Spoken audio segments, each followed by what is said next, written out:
Here you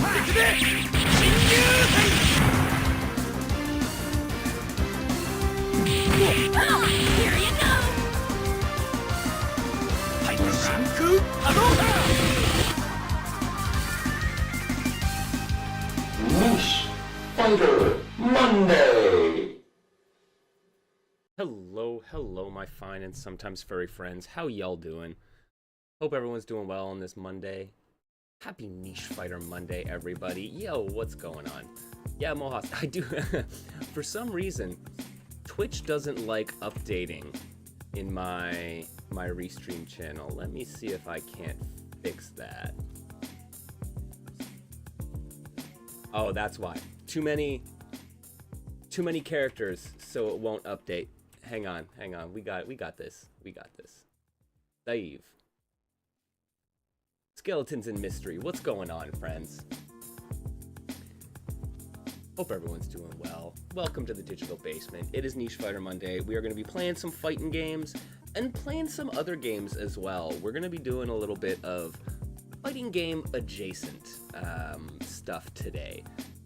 Yeah, I figure we've been doing some practicing for Combo Breaker in the past few weeks, and I figure let's continue on that trend. And one of the tournaments I'm signed up for at Combo Breaker is in fact the Mystery Game Tournament, Chicago's famous mystery tournament. And I can say I've never been to Combo Breaker, but I have been to Frosty Fausting, and they are in Chicago, and their mystery game tournaments are something else. As someone who's participated in a bunch of them, as well as hosted a handful, the Chicago Mystery Crew are really like top notch, man. It is so great. So I am stoked to be able to go back out to Chicago and play in some of their mystery tournaments.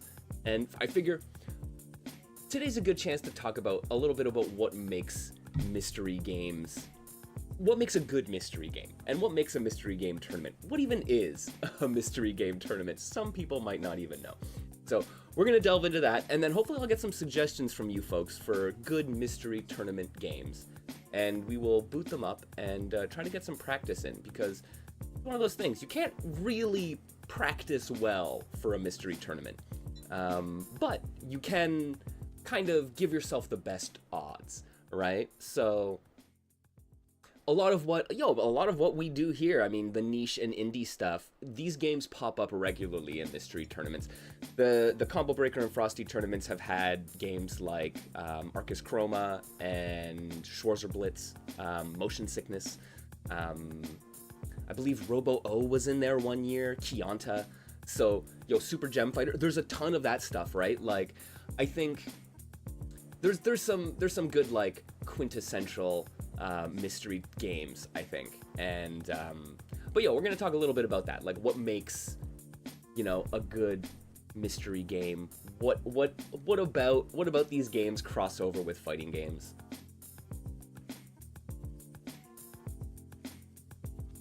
What's up, Punk? Welcome. Hope you're enjoying your break. Yeah, you feel most of your fighting game knowledge is in games that would pop up strictly in mystery tournaments. And there is a bit of that, right? I mean, heck, we can talk about this now, because I will say that, like, what is good about mystery tournaments? So, I mean, first and foremost, for those who might not know, a mystery game tournament, as often will be hosted at a fighting game event, it's a tournament bracket where every round of the bracket will feature a new game. One that you don't know. You don't have a list of prepared games in advance.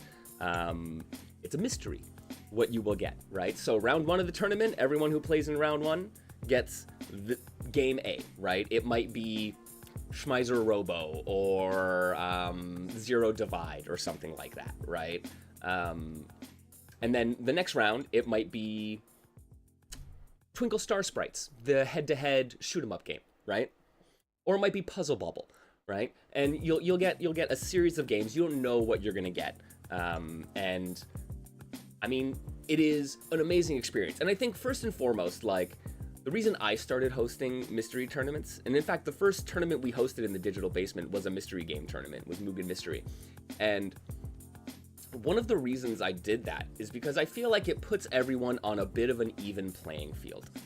Now, I'm gonna put a little asterisk beside that one though, because yeah, no one knows what they're gonna be up against, so you can't really prepare.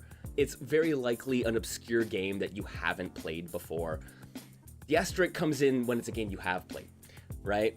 And if you know TMNT Tournament Fighters because it was the one fighting game you had growing up, and suddenly it's the game you get in a mystery game tournament, well, boy howdy, you're gonna have a fun time steamrolling some people, right?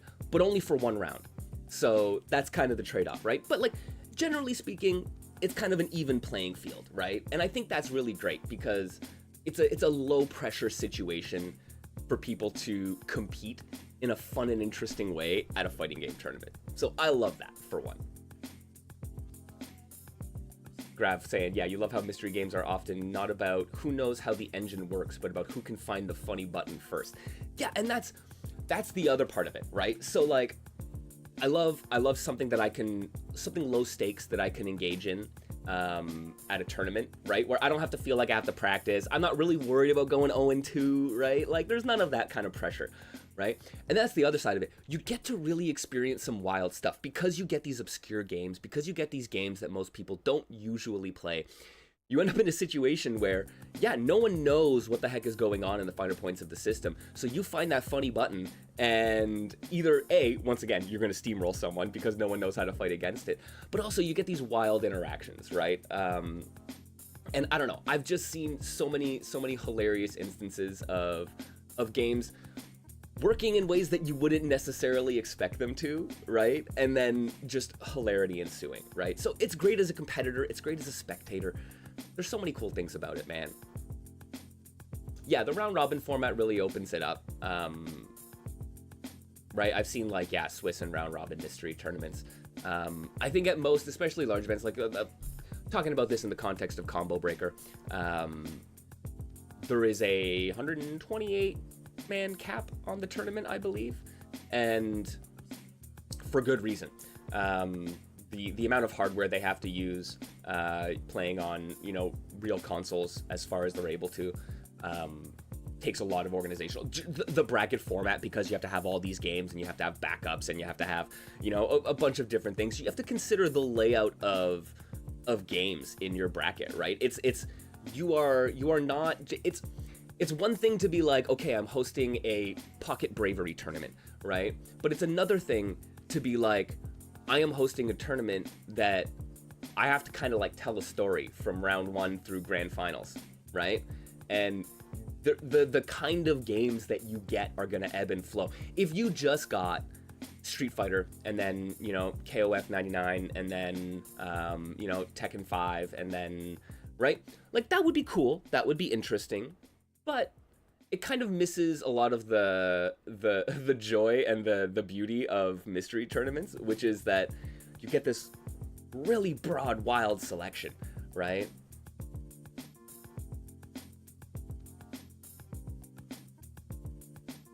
So you have to make that, you have to create programming basically, right? Like, you can't just have the same type of game.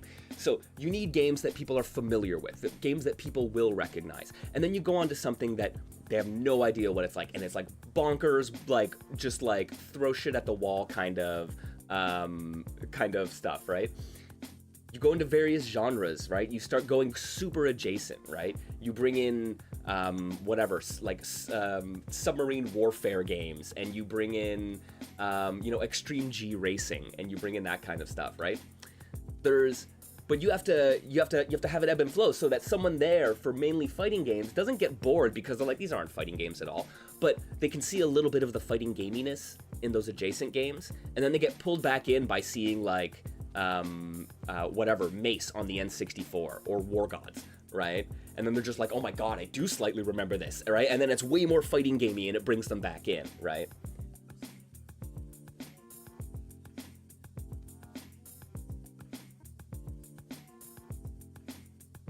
Yeah, choosing the games format is a blast. As an organizer, it is fun. It is also a little stressful, where like trying to make sure that you have like a good representation and right, trying to like make sure people really stay engaged as competitors and spectators. But man, there's so much you can do with it with some theming as well that like you can do some interesting stuff. Yes, Grav, I am just begging TOs. Yeah, what is the worst case scenario for how long a game will run? Some games do not enforce a timer, and if people have no idea how to play, it can go on forever. So that's another side of it, right? As an organizer, you really have to understand how these games are going to be played and likely to play out with smart competitive players, but very, very early, right?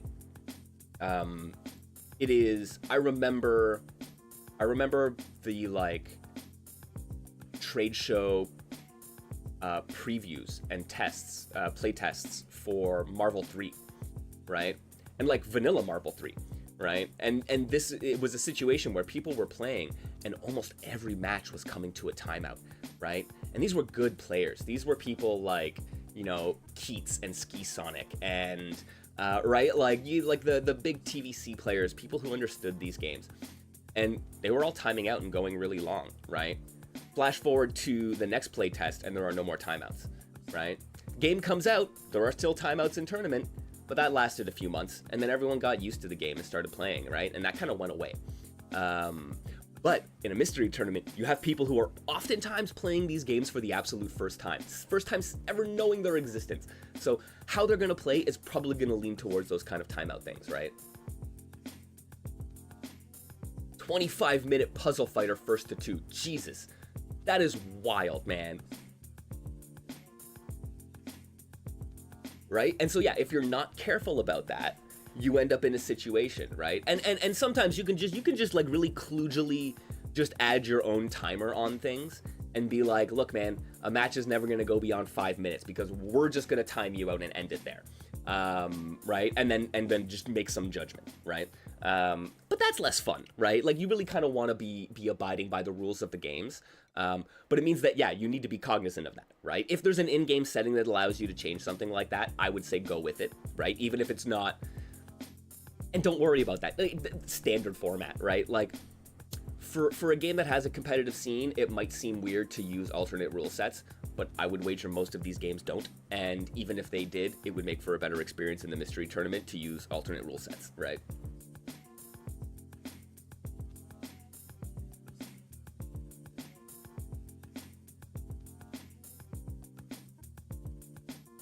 Oh yeah, Mohas, that's a really good point. Survival Arts is a really great example of that. The time to kill between casuals or newbies and then good players can be absolutely wild. And yeah, Survival Arts, you can see that where it's like, great players, it'll be 2-touch and you're done in seconds, right? And other times you could go to timeouts in those things. Like I remember, yeah, like even matches for me when I first played that game where I was like, I could probably stretch this, right? And it's like, no longer, right? So yeah, you have to be aware of that kind of stuff when you're building it out, right? It's more than just throwing a bunch of games in a bracket and then saying, cool, mystery. And to be fair, you can do that and you will probably get a really cool experience out of it. But like, once again, in the context of Combo Breaker, right? Like big tournaments like that with a lot of competitors, you need to be able to account for that.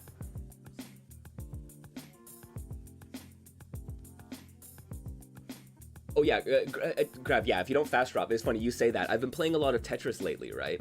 TGM4 came out recently.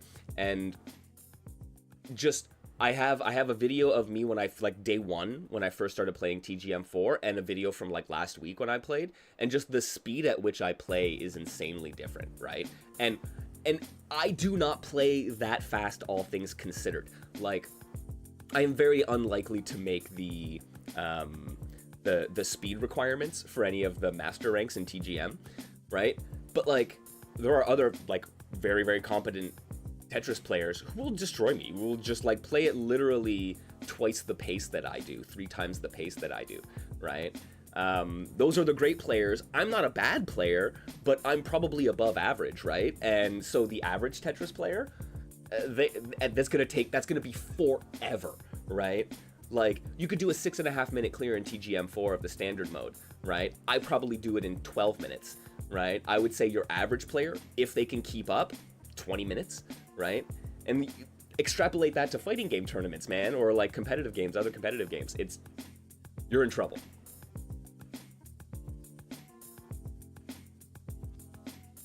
Oh, the big tent mode is fun. It is really fun. I love it. Giant Titram in those, man, so good. And then yeah, and it's all like it's an all clear mode, that one. Quick side note. TGM4 actually has every single one of the game modes in TGM4 teaches you a different skill set. One of them, the big Tetris mode, teaches you how to perform all clears. There's a competitive mode, which is really geared towards fast play and T-spins, right? And then there's the master mode, which is instant 20G gravity. So there's like you get blocks go from the top to the bottom in one frame, right? Compared to more of the traditional drop speed changes of the standard mode. And then there's the standard mode, which allows you to do that and kind of put all of those skills together. I've really appreciated the TGM design. It is super bare bones, but it does its job extremely well.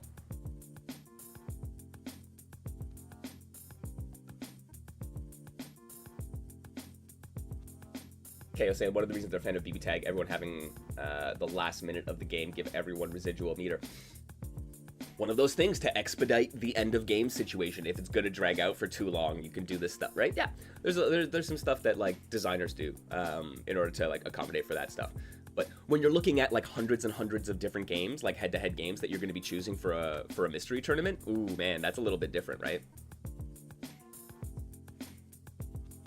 Yeah, VTS Moha saying first game could take an hour, second game could take 5 minutes.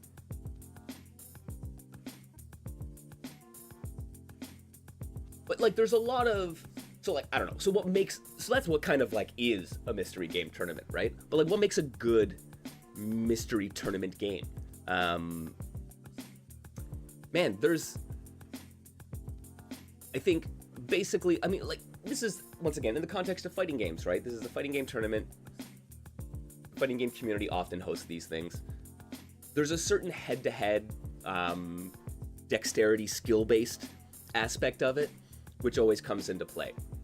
So Twitch puzzle games, where like Tetris, or accuracy-based games like Puzzle Bobble, those kind of games, like there's these like transferable skills between that and fighting games, and I think fighting game players appreciate that. And then there's a head-to-head format.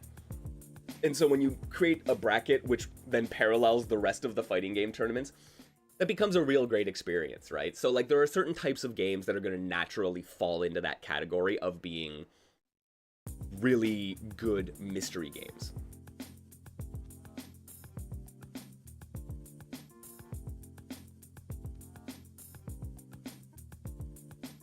Yeah, Punk saying that they prefer mystery games not to have too much to the gameplay, so there's less to learn quickly. That's one of the things that makes some of these games really great. Yeah, you can throw in something like Dive Kick, which is a really great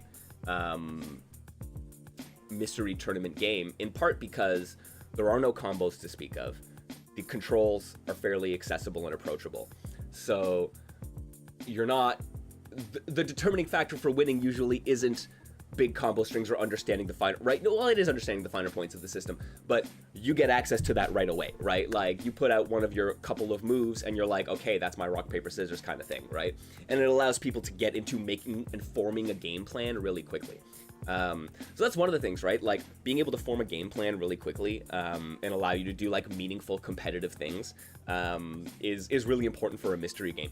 And that's probably the one where I start falling off most as a spectator, right? Now that you say that, Punk, right, where it's like less to learn quickly, and I'm like, yeah, if I start seeing a game in a mystery tournament and I'm like, oh, there's something really cool after 5 hours of play, right? But we're probably not going to see that right now, then I am more likely to tune out of that game in the bracket. That's just kind of the way it is, right? Unless I'm seeing something kind of novel, right? And oftentimes the very adjacent games, like there are some puzzle games that end up in mystery tournaments that are like really, really like esoteric puzzle game design things that you do not typically see. And getting to see that, even if I'm like, sure, there's going to be like the real strategy is 5-10 hours in, there's something novel for the 15-20 minutes that we're there with it that means that yeah, I'm not necessarily going to tune out. But like, yeah, I think when I see games that I understand well, when I see like fighting games that I'm like, we're not going to get to the cool shit right now, I'm gonna probably lose interest. That's where like the big funny button that was mentioned earlier comes in, right? You get that one big funny button in a fighting game that everyone understands, that becomes enjoyable, and that's what keeps you there, right?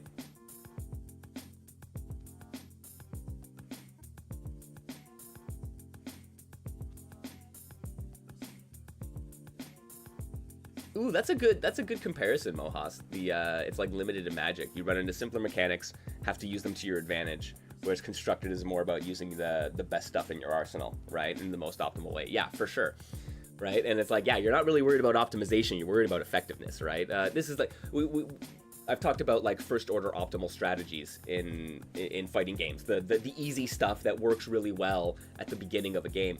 That is the stuff that you're going to see come out, and oftentimes it is hilarious because it's a matter of people not understanding how all of the systems work together. So there's these big gaps in knowledge which allow funny buttons to win out, right? And that's just, oh, that's a delight.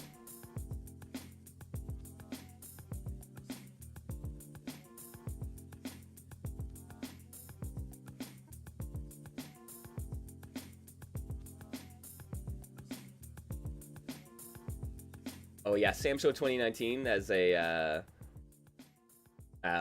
mystery game. Yeah, and that's it. Like big high damage games. I think some of the older Sam shows work really well in that, right? Especially as the kind of palate cleanser from more of the fighting game adjacent stuff.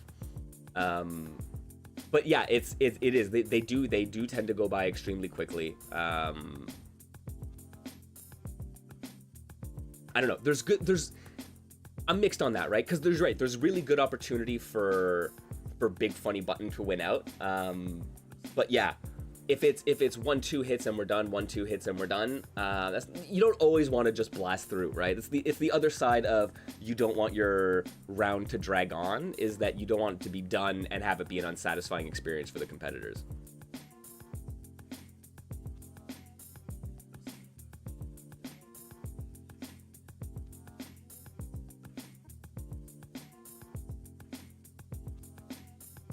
Yeah, I think games that that's a good selection of fighting games from Punk there in the chat, right? Games like Kazuna Encounter, Double Dragon Neo Geo, Breakers, they have a very high ceiling, but you get access to a lot of really interesting stuff at the base level anyways, so you have some good and funny counterplay, and then the people who end up in the bracket who know those games are then going to be able to show off the really interesting stuff, and those are games that are more likely to have people understand them more thoroughly, which is like, honestly, man, like when I got stomped by somebody at Frosty Fausting one year in, oh my god, I can't remember the name of it. It was a fighting game, and like one of the I was playing this football player, literally just like teenager in a football uniform with a helmet, and I thought I found the funny button.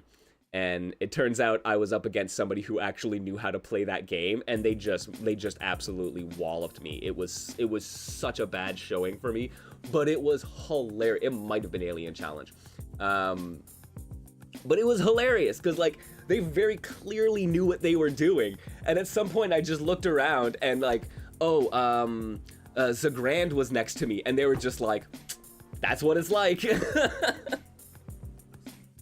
And I'm like, thanks, buddy. He's like, I'm not giving you any tips.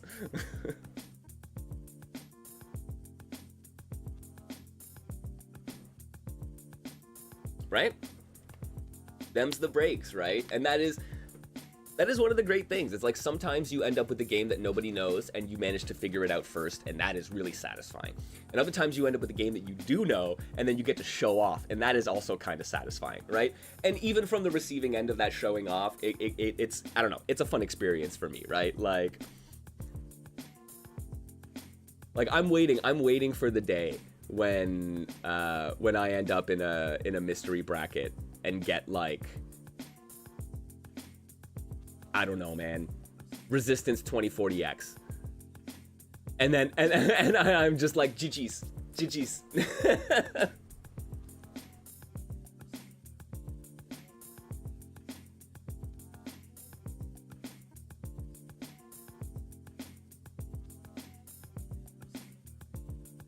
Yeah, no, I like that. I like that selection of, especially like fighting game oriented stuff, right?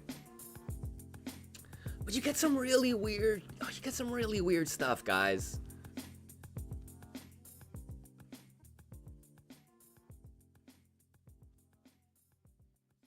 Here, all right, let's check this out. So I was going through some of the,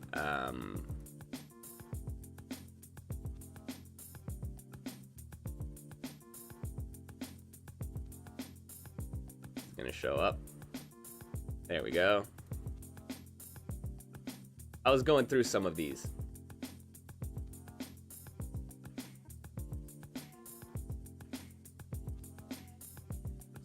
Some of what Combo Breaker 2024 had on deck for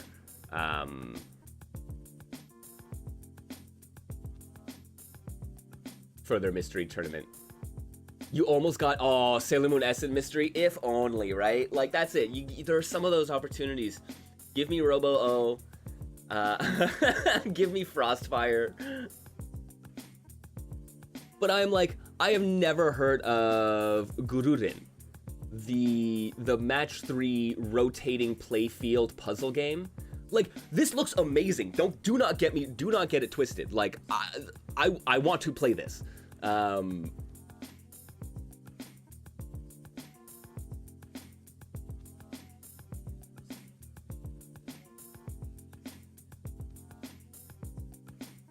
Right? But then, yeah, like, you do match 3s. Oh, interesting. There seems to be a little, like, rotate now and you'll get a, right? Because, yeah, you can notice patterns. And if you rotate and figure out how they rotate and drop, you can actually get, right? You make combos like that. Oh, okay. And if at any point an item, oh, no, they dropped that. Okay, so that must have been like a line clear item.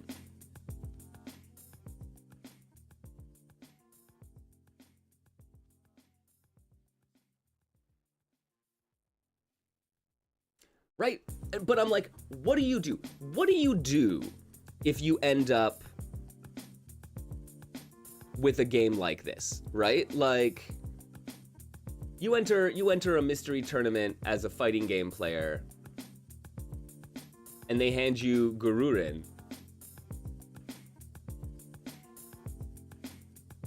Right? There doesn't seem to be a timer, no.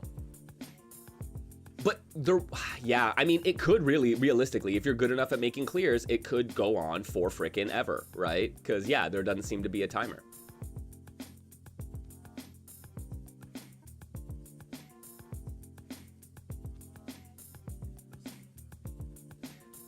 So, like, because you could get something like that, right? Like, you could get Twisted Metal. Wait, Mario Kart, do you play racing games even, right? Like, this is, and I think there's a lot of fighting game player crossover with the puzzle game genre, the rhythm game genre, with, shoot 'em ups. So you're gonna start, you are gonna see a bunch of those kinds of games make their way into mystery tournaments, right? But like, yeah, let's see, what else, let's go through this, what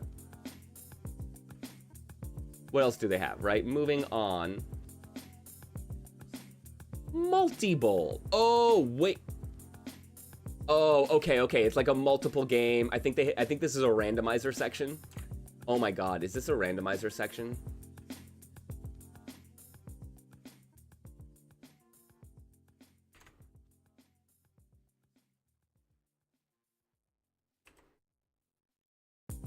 Joust Williams, yep, unseat your opponent. It is. Oh my god. So, like, even within the mystery game tournament, you can end up with a bracket round that is mystery within a mystery.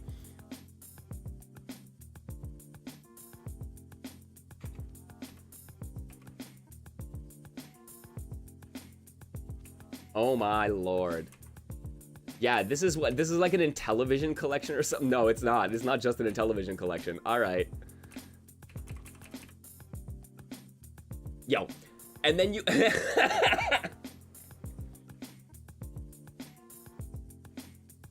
First to make a 2-chain wins. Okay, legit. I saw this and I'm like, I have never heard of this game before. And I thought it was gonna be fall from the top. But no, of course, there are things right at the top of the screen, right? So like moving around with the cursor. You might not even know how to move pieces when you start playing one of these things. Like, how do you prepare for that? So, right? And like, look, they put down, oh my God. So when you put down a piece of a certain color, okay, it looks to me like there are, every piece is dual colored. So if I take a green and blue piece and I place it next to a blue and red piece, it'll turn my piece into red and blue, right? And then you have to like shift the colors twice in order to lay things down, collect another one, and then make the... You gotta figure that out in a very, very short span of time, my friends.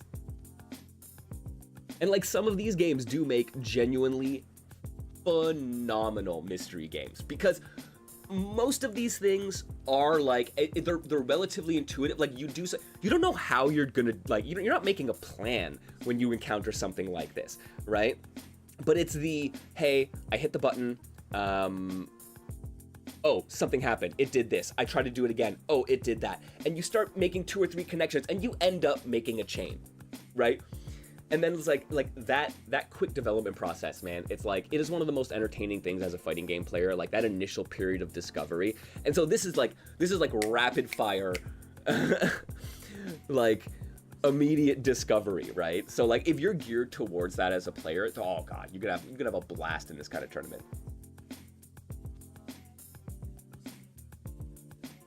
Oh, nice, game is going live. You saw Guruen in the... That's what I was saying. Guruen is a puzzle game that I did not discover until I was watching through last year's Combo Breaker Mystery Tournament. And I saw it and I'm like, this looks really cool. And it was one of those things where I was just like, yeah, man, how do you even prepare for mystery tournaments? Like, you can, kinda, but not really. Like, you're not going to be able to prepare for any specific game, right? But you can kind of learn the types of games and try to learn as many different permutations of those games as possible, right? But Guruen was one that made me think, where I was just like, oh yeah, like it's a match 3 puzzle game. There's playfield manipulation. There's dropping pieces. Like I can figure that one out relatively quickly. But there are some other ones where I'm just like, I'm sorry, I don't know Mahjong. If you throw me a Mahjong game, I'm probably gonna die. Like that's just how it's gonna be, right? Yeah, the really, really quick, fast-paced, intuitive games that let you iterate really rapidly oftentimes make for really great mystery games.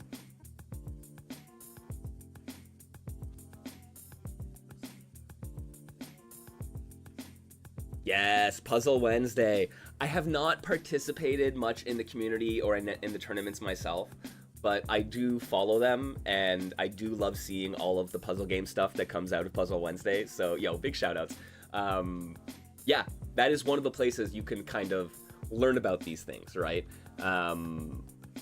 The head-to-head shoot-'em-up world is relatively small, it seems. But like you can find some stuff like some of the Toho games, some of the like Acceleration of Sagiri, Twinkle Star Sprites, as I mentioned earlier. There's a handful of them, and there's some like communities who really love those games. So if you find them, you can kind of learn a bit about them, and you'll start seeing these other games that are related to them very quickly, and those are likely to pop up. Because like Punk says, people end up with like their catalog of games. They kind of have a back catalog of, these are the games that I'm familiar with, that I know I can run, that I think are interesting. But everyone's gonna have a slightly different subset of those, right? So depending on which community you go to, you're gonna get a different selection.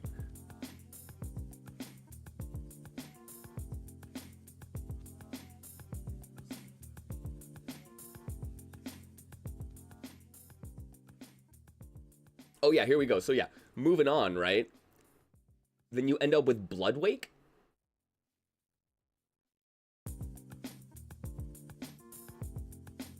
We got Deathmatch.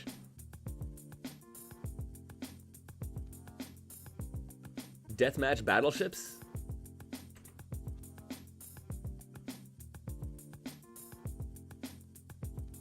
Oh, good nod. Maiden and Spell. Yep. And Rival Megagun, which I have not played yet, but I should.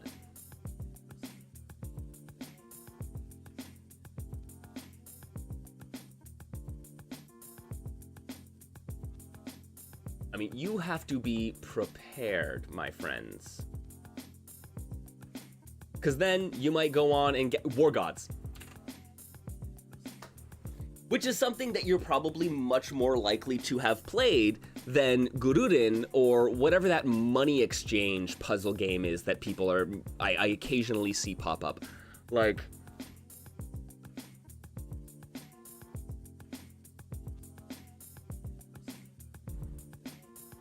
But, like, you can kind of see the ebb and flow. You don't know if that's true. Fair, Polar. I mean... I would wager more people have heard of War Gods than Gururin in the FGC, but...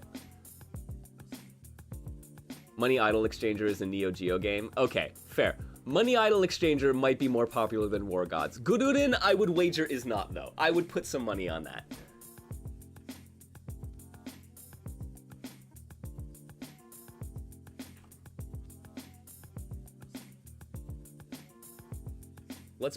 Let's pop over to another VOD. Let's see what they've... Of course, right? Fist of the North Star. People like putting in the funny games, right? But then you get what? Fist of the North Star, All-Star Fighters. Oh, that's... Yes. Yes, the Floppin' Fish. Okay. The Floppin' Fish has definitely been in several mystery game tournaments from what I've seen.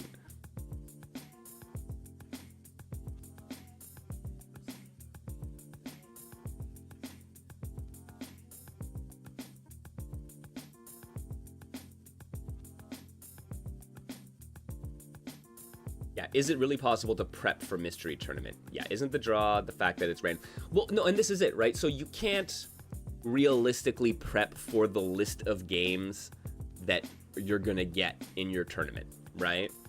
But you can prepare for the types of games. Like, yeah, having a wide knowledge of puzzle games of all sorts, sports games of all sorts. Like, if you want to be prepared as much as you can be, right?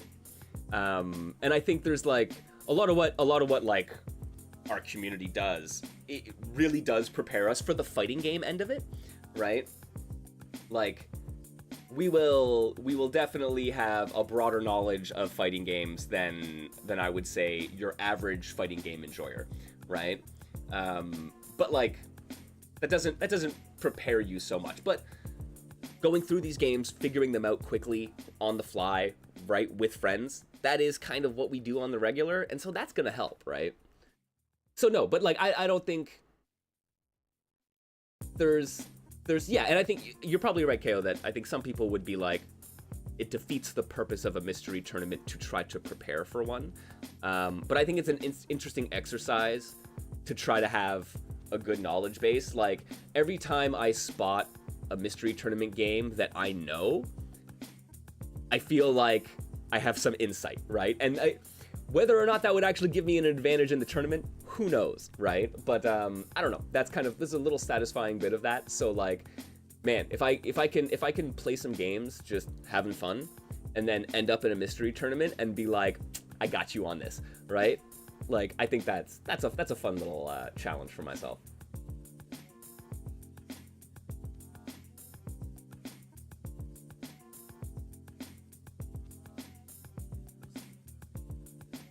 Yo, Twinkle Star Sprites, Heaven's Gate, and San Francisco Rush. That's quite a selection.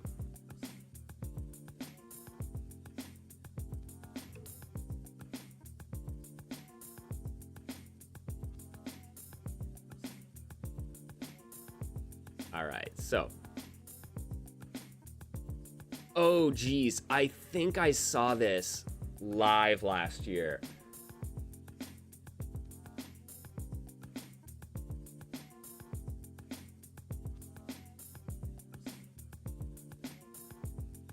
Oh, right. Okay. So this is the block shifting game. It's not it's not quite. It's almost Minesweeper. Right? It's the right? It's like whatever, the square grid with one piece missing and the shifting tiles puzzle. And you have to match the colored tiles to the shape that you're given on top of a weapon in order to fire it at your opponent.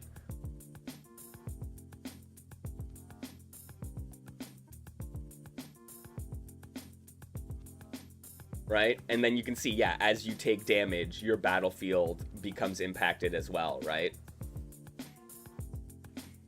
So this is one of those things where it's like, if you cannot understand, it's super novel, right? This is, I remember spotting this live last year and was like, oh shoot, that is a really, really, really cool idea for a game. But it's one of those things, man, where I'm like, look, if you're not good at those sliding block puzzles, congratulations, you can't do anything, right? Like, you're just gonna be guessing. And I think there's a couple players who end up in that situation who are either don't understand the mechanics or are unable to actually complete the sliding block puzzle, and so they just get destroyed. Aw, dang.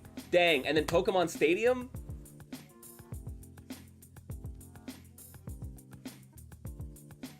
Right, Grav? Imagine never playing a sliding block puzzle and seeing that. It's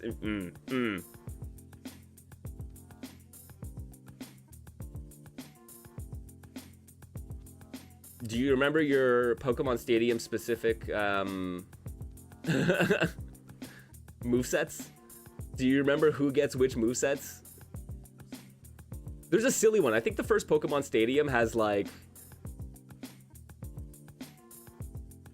God, what is it? It's like a Nidoran who is like absolutely godlike. There's something silly like that. Imagine not knowing your Pokemon weakness chart and getting Pokemon Stadium. But seriously.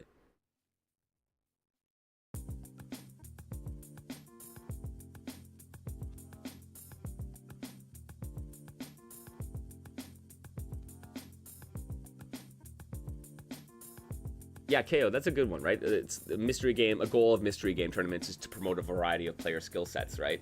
Hence the diverse set of games that you get. That's absolutely part of it. We were talking like what are good, right? What are some of the reasons people engage with mystery games? And that's a huge part of it. Just different expressions of skill, different styles of games. Showing off cool and interesting games, like from some of the mystery game organizers that I've spoken to, like part of their goal is actually to show off indie games as well and show off the niche fighting game community stuff and the niche competitive communities that are out there. Oh damn, Battle K Road.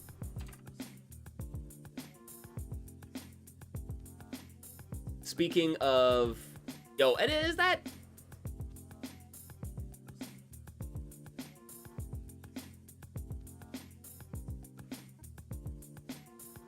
That's not Griffey, is it?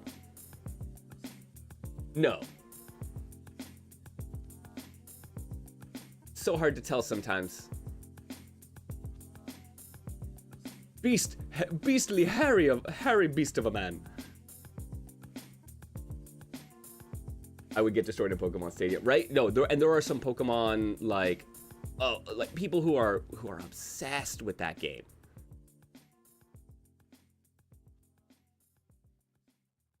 There are some things you can do though, man. Like if you get a set of games that you understand, it can be a really interesting experience and a humbling one for some folks.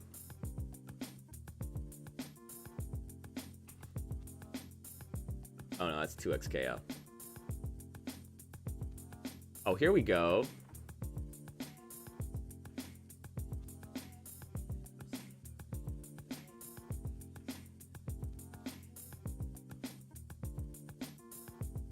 Sumos seem like peak mystery archetype. Well, Yo, that's the other fun part, man.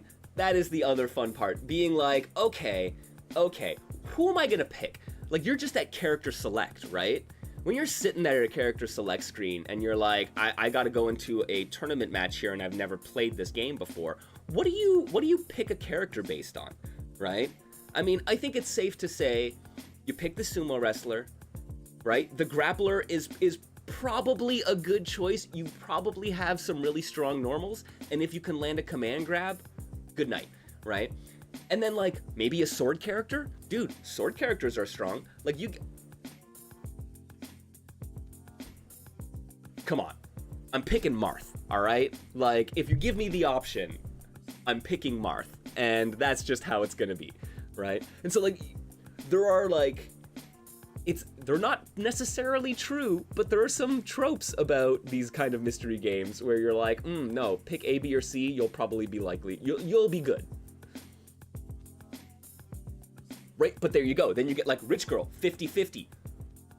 Like, broken S-tier bannable character or joke character. It's a coin toss. You don't know.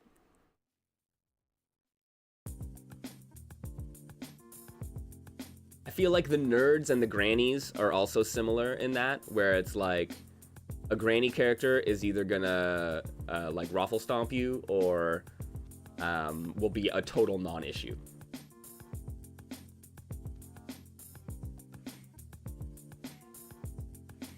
Yomi, fighting game adjacent card and board games been featured? Very likely. I haven't seen them myself.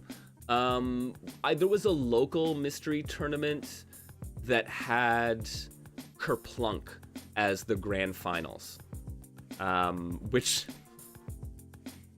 let me tell you, I have never seen people get that excited about Kerplunk.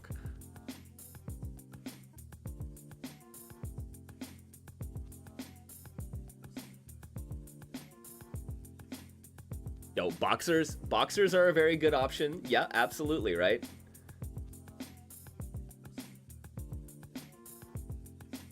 Ooh, Salty Bets. Salty Bets or Mugen would be a good one to help prepare for mystery. It gives you that character select experience. Exactly, right? Like, you got to be able to recognize at first blush who is gonna be valuable to you.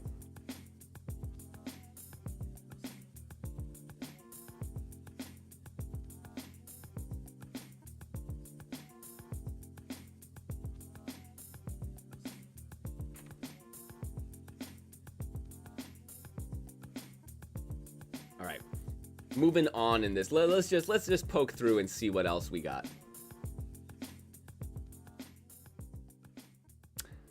Tao Taido? Okay, this is what is going on with this character. Why are you hanging from the raft? Why are you swinging from the rafters, my friends? All right, Punk. Yo, take it easy, my friend. Thanks for swinging by for a little bit. You have a great rest of your day.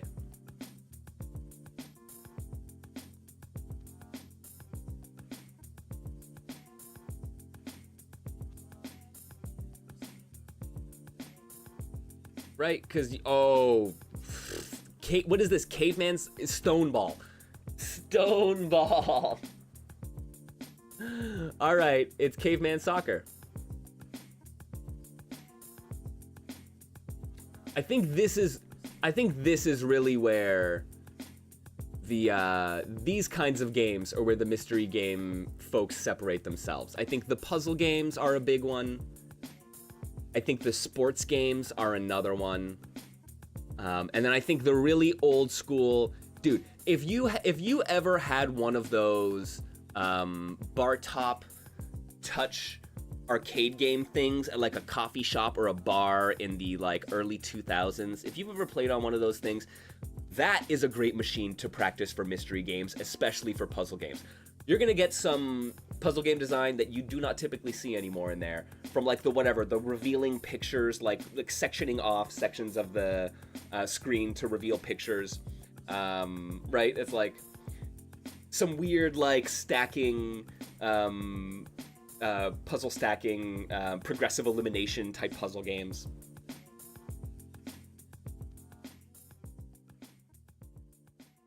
Yeah, I could see someone getting a like whatever BlueStacks or whatever the Android emulator software is, and putting together a ton of really interesting mobile games for that as well, right?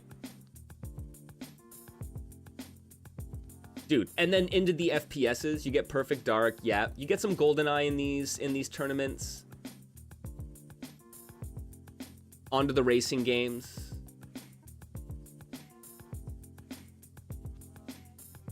And then like, yo, some solid, legit niche fighters, man. Just fucking throw in Arcana Heart 2.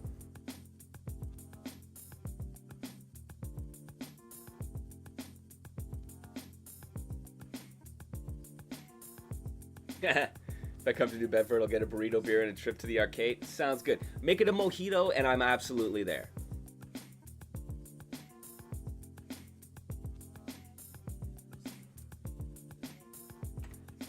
Right? And I feel this is a risk for you when you enter a mystery tournament, and you end up, yo, UFGT. Thank you for mentioning that. Oh no, it's the PS2 port. Thank you for mentioning UFGT, the Ultimate Fighting Game Tournament. That is a tournament series that was hosted by Keats. And they did some amazing things with their mystery game tournaments, absolutely. And yeah, Soul Calibur on DDR pads. They did a lot of stuff with odd hardware choices, right? Like whatever, X game on a Guitar Hero controller, right, on DDR pads, doing that kind of stuff. You have a really great opportunity, really, to like throw people for a loop using your mystery tournaments, if you're willing to get the hardware required, right? Sup, Kiro?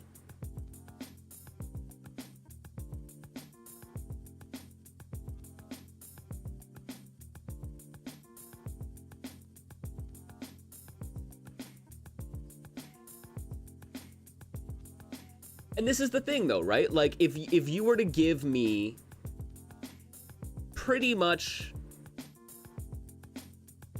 any anime game, right? I could probably figure out base level B&B that does, right, more than the stray hits are going to do from someone who doesn't understand how to play anime fighters, right?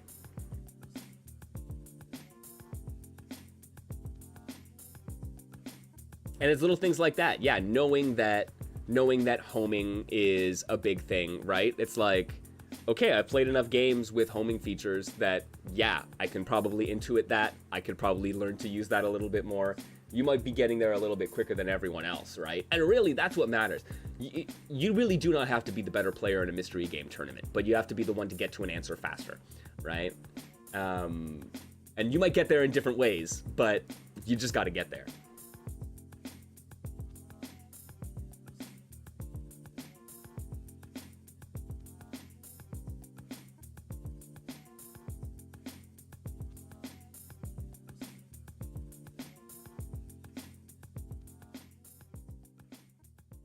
Yeah, Mohas, you're right. There are some legitimate, like, just accessibility concerns when it comes to that stuff. Forcing people to play on certain control types really does... It hampers people who can't use those controllers, right? That's a legitimate concern. Yeah. For sure. And you got to kind of weigh that, right? It's like, if you don't want to introduce that hurdle for people, then yeah, definitely just don't use those alternative control methods. Make sure that everyone can use whatever stick or control type they've brought. But that also introduced a host of issues for organizers as well, right?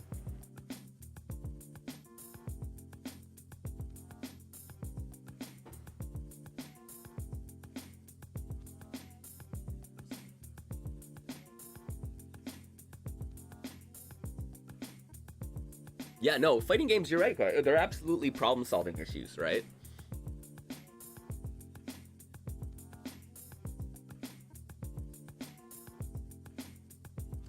Would speed races count into mystery? I would say so.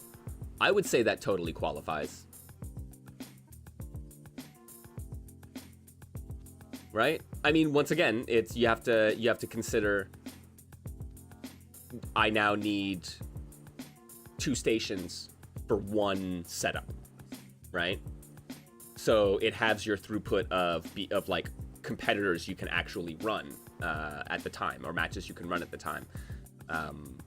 But no, that would be great, right? Like just like simple beat Mario Brothers 1, you know, through World 1-4. Beat the first castle in Mario 1. First to get there wins, right? Yeah, the entire game can be done in a few minutes, right? But yeah, I think setting up races like that is great. But once again, the more things you have to do as an organizer, building rules around the games and their rules, the harder it is going to be to run. So the more that you can keep that stuff within the realm of the like actual in-game rule sets and options, the better it is. Because then you know that you just have to go to the options menu, change a couple toggles, and hit versus start. And then your players just play the match, right?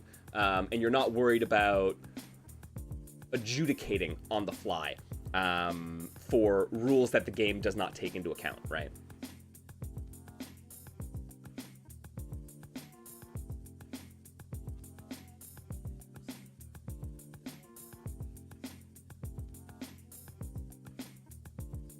Yeah, playing with intent, man. That is a big thing. I've spoken to Rod F of ARF Games about that a bit. It's so important to allow players to start playing with intent very quickly. That is the true goal of approachability. And I think for years, fighting game designers used simplified inputs or one-button specials as a shortcut to achieve that kind of approachability, which is one, albeit very imperfect way of doing it. But in recent years, we've kind of realized that there are other methods to get people to be able to start playing with intent very, very soon in their journey in their game. And that does way more for approachability than oftentimes removing the complexity of the physical systems, right?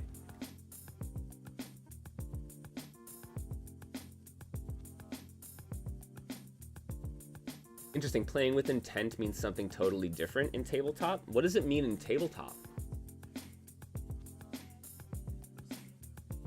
Oh, interesting. It's more about the social contract. Okay, so like playing with intentionality towards like maintaining the social contract and the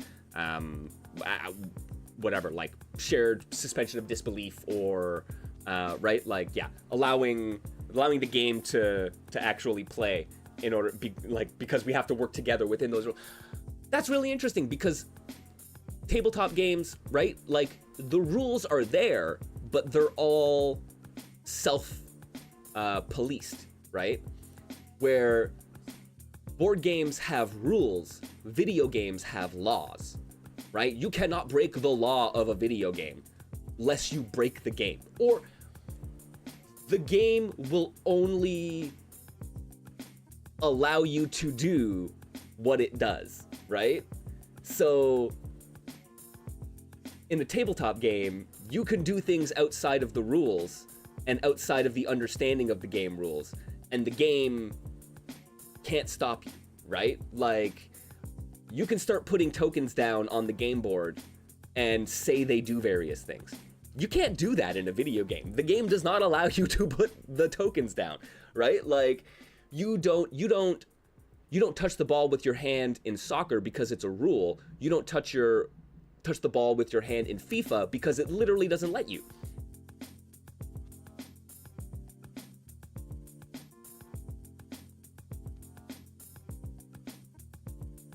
Both players explain their intent and the specific rules matters less. Like, these guys are 1 inch from this, right? So long as both players agree, no one cares if it's 1.2 or whatever. Interesting. Okay. That is very interesting. Yeah, there is a much more like social component to playing with intent in tabletop games. I would not have necessarily, it makes a lot of sense why there is that divide, but I would have not necessarily have thought of that.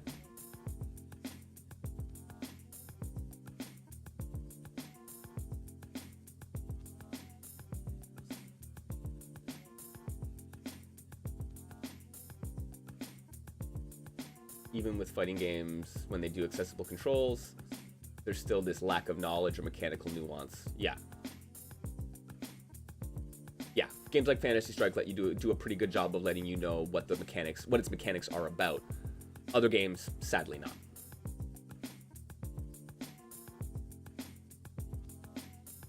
Yeah, no, yeah, that's the being able to present the core mechanics and let people play with them, use them, and use them in a way that like will actively influence the match, right? Like, this is, I think the simplest way of putting it, like playing with intent in fighting games, is going from mashing to pressing buttons, right? When you mash, you don't care what comes out or when it comes out or how it comes out. You just push the buttons and see what happens. But pressing buttons is about I'm pressing crouch fierce because I think they're going to be jumping, right? I am pressing stand far heavy kick because I think they're going to try to walk in.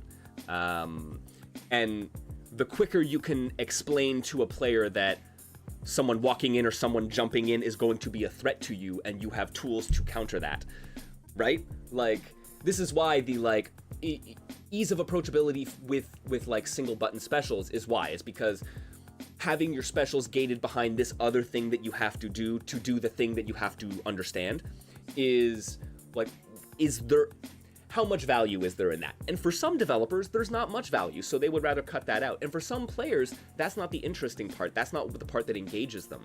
So they would rather that not be there. They would rather be making the decision about Dragon Punch or Fireball or Hurricane Kick, as opposed to, can I do the Dragon Punch in time, right? Can I get home for Dragon Ball in time? That is the big question of fighting games.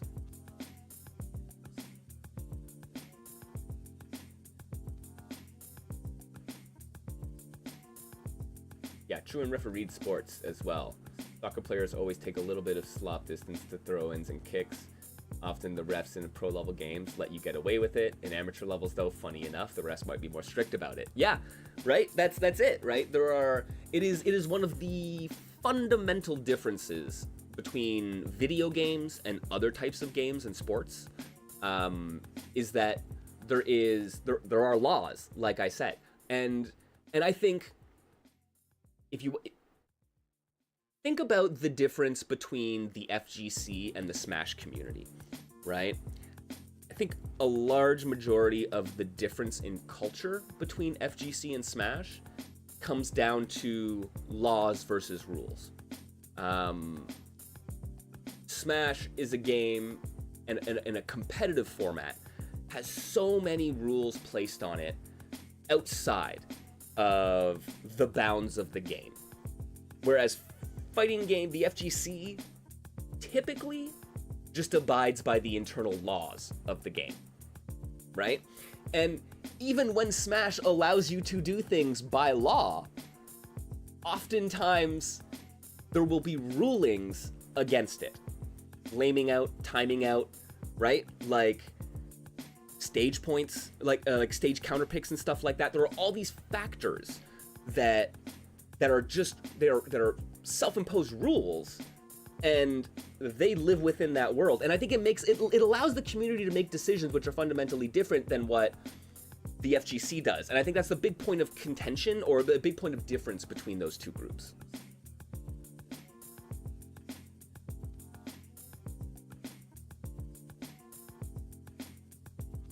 Oh yes, and this is not to say, yeah, Mohas, you're right. There are things where like turbo versus normal speeds. There are toggles within fighting games and FGC centric games which allow you to do that stuff, and the like community consensus that happens there is a fascinating process. Like, how did we decide what the definitive version of a game is? Why arcade Street Fighter the movie versus Sega Saturn Street Fighter the movie? Right? And we have seen, I think, some of the biggest, like, points of contention within FGC culture historically have been around those things. Is it going to be Dreamcast Marvel 2, or is it going to be arcade Marvel 2? The shift from arcades to consoles as primary competitive formats was one of those things. And that was one of those things that we weren't abiding by the laws of the game anymore. We had two different versions of the same game which had different laws. So we had to choose which one we wanted to take part in. And it led to a big, like, rift within the community. And not large enough to split the community outright like it has with FGC and Smash, right?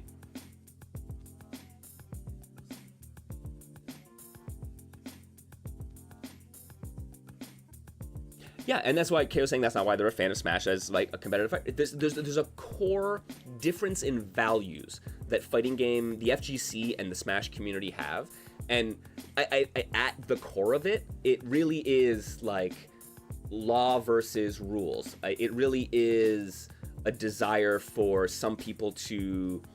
The fighting game community, I think, is more geared towards the systems, interestingly enough, and the Smash community more towards the experience, right?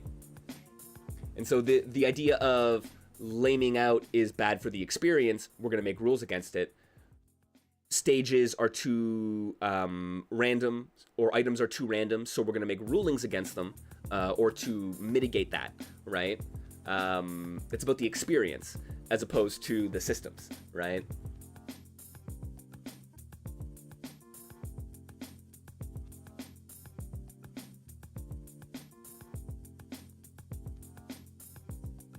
Interesting seeing settings that used to be game wide start to become per player. Yeah. That's a good point.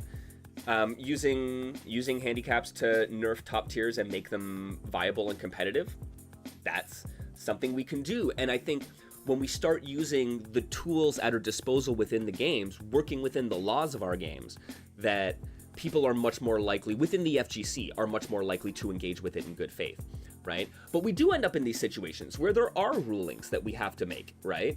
Akuma is in Super Turbo. He's still banned for tournament play. Like, my friends, that is unreasonable, right? We had to make a rule and adjudicate it and come to a community consensus, and we have.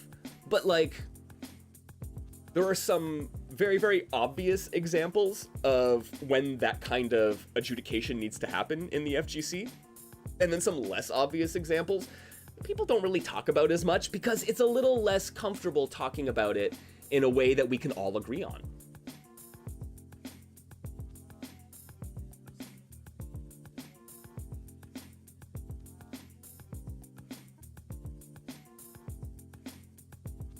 Yeah, fighting game players have historically always tried to play the default game when possible. I would agree with that. Smash players, custom rule sets from the get. Yeah. And that is, like I said, it is one of the things that has, come up over the years and has turned into one of the core differences between the communities. Yeah, Eternal Champions is the Wild West of settings. It's also the Wild West of fighting games, which makes me wonder sometimes, is there a certain set of laws that we can implement for Eternal Champions to make the game more competitively viable? Because I think default probably doesn't work. But there might be a format within those settings that actually makes a lot of sense.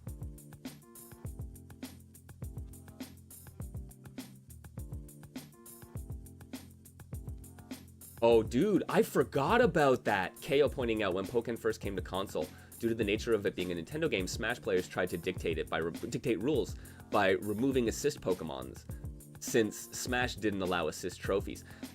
That is fascinating, especially since Pokken comes from a Tekken background. That, like, can you do that? like, whose game is this, right? Like, who makes that call at that point? That is a really interesting, like, cross-section of the Venn diagram of Smash players and FGC players. And that's a really interesting case study.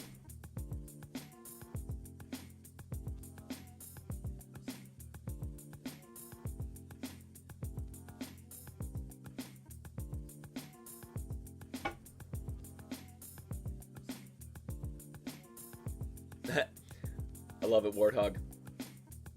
Yep, the cringe, this platform moves on a set timer and is too random. Ban it. Versus the Chad, yeah. That one win condition doesn't exist on all stages. We'll still pick them via random. Yeah, but the Pokken scene fought back, kept the assist in Pokemon, calling it a core part of the game, citing Pokken Arcade scene as the biggest contributor. I love it. That's what you need to do, right? Like, this is, but that is a really fascinating instance of like two different sets, like community values from two distinct portions of the community who are likely to play these games, like coming into contact with each other.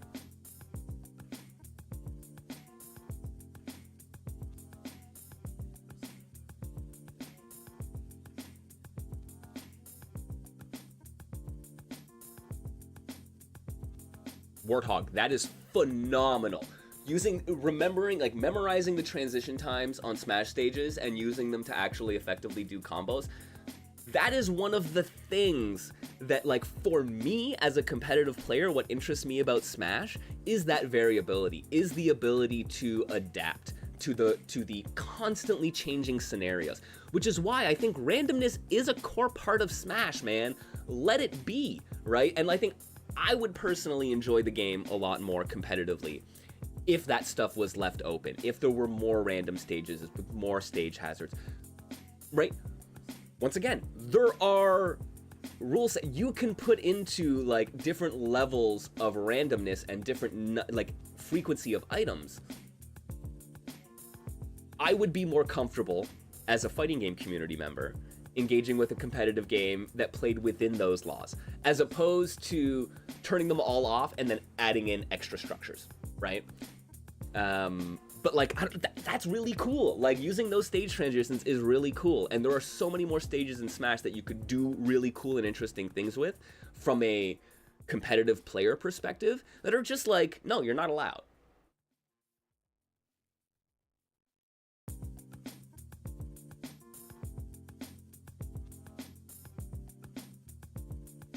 Yeah, I know, dude, that ARMS ended up with that. I'm kind of sad that, like, okay, so the Fate Unlimited Codes community that was here in Toronto several years ago, like pre-pandemic,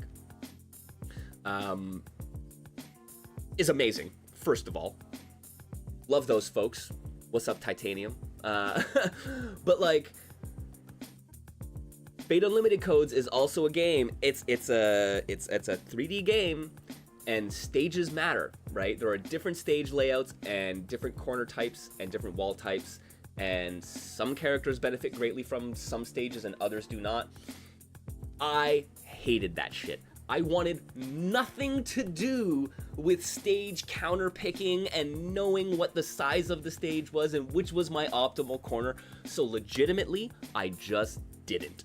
I hit random select, and if it hit on a stage that was banned, I picked again, right? And I'd hit random select. Like, I just did not care. I just did not engage. Like, it was something that I think if I had to engage with it, it would have made my experience worse. So I just didn't. And if somebody wanted to counterpick me and I ended up picking a stage that benefits them, whatever, I'm playing it out.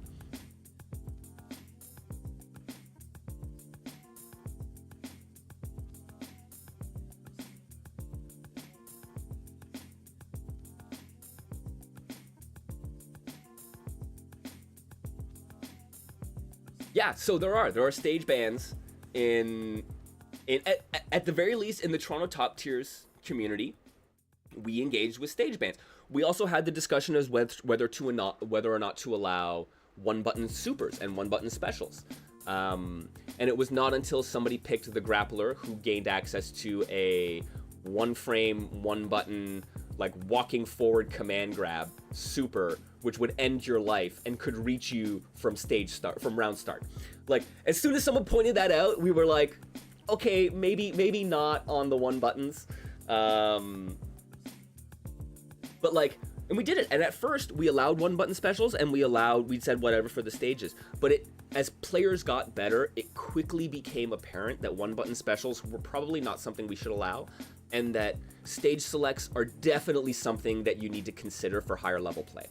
I was never really a higher level player, and for me, that stuff takes away from that competitive experience. So I did as much as I could to just not engage with it. So like I said, I just hit random select. Like I said, whatever. Eventually, I did realize, just by virtue of playing the game, that I was more comfortable on certain stages. So then I would be like, okay, there are these 2 stages that I kind of like, so I would gravitate towards them. I'd pick 1 or 2. If someone banned it, I'd pick the other one. Great, right? So, and the community was great, where they were like, they understood that it's not something that I wanted to engage with, so they were like not super picky about it. But others, very, very cognizant of the differences in these stages, would be like, no, they'd have a back and forth, right? And it's like, cool, great. They get to enjoy that, and it doesn't take away from my experience.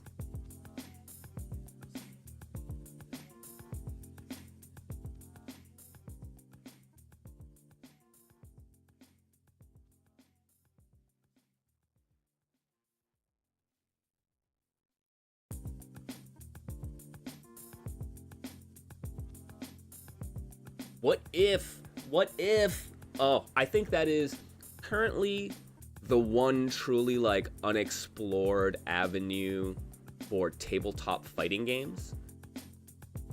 Stage positioning. There is like one tabletop game, like actual tabletop game that does it, and there is one digital game called Hitstun, I believe is the digital one. That takes into account positioning in a material way. I think it's the one thing that is like, is the currently unexplored thing that really, yeah, that needs to be embraced more.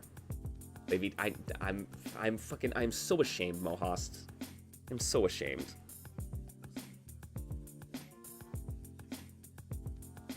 Bring cards to Combo Breaker. Dude, bring it. Bring it to Combo Breaker. We will do it. You will be able to sit down and teach me the game, and I will be able to take it to my tabletop friends and teach them, and then we will have a VTS community.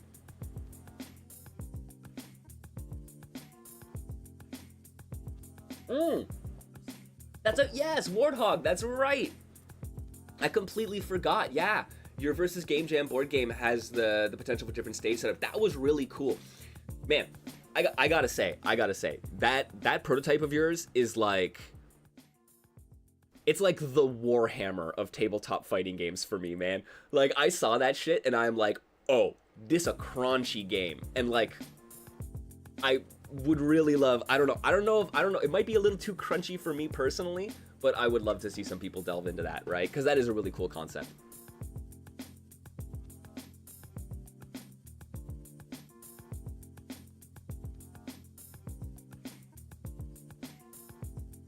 It'll give me a good sense, man. If you give me a baseline of how to run the game, that's always my thing with tabletop games. I hate not knowing and then being the one introducing it to people and not knowing. So if I have a little bit of a base, that'll make me more comfortable.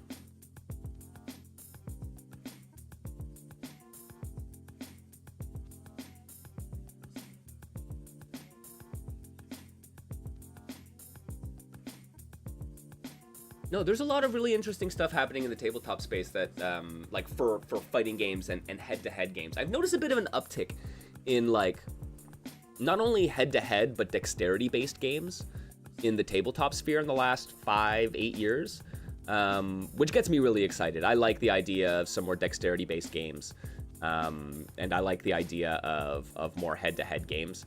I feel, especially because head-to-head formats oftentimes will allow you to do single player variations much more easily, I find. You can kind of set up a system where you can like automate a response, basically. Oh, we have been talking for a long time. Getting some good mystery game and tabletop. Tabletop discussions happening.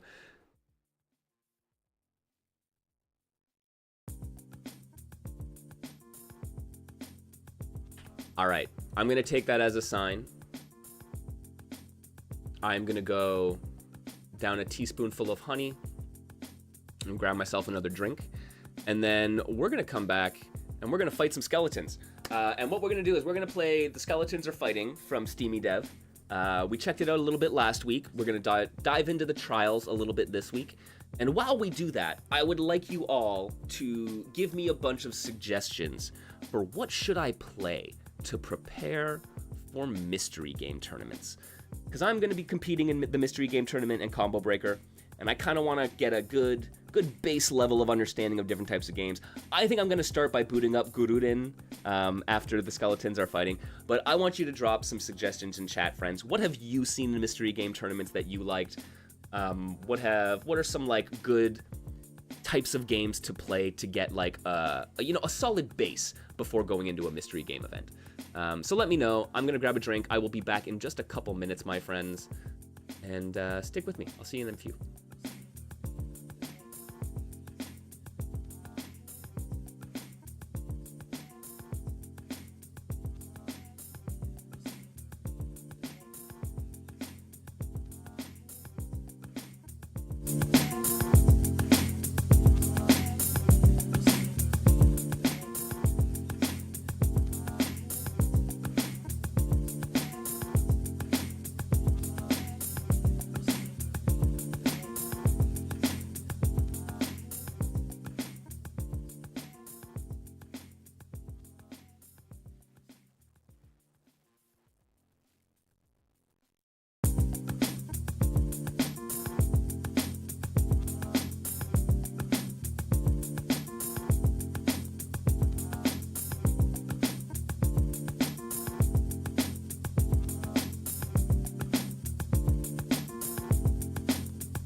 Hello everybody, how's it going?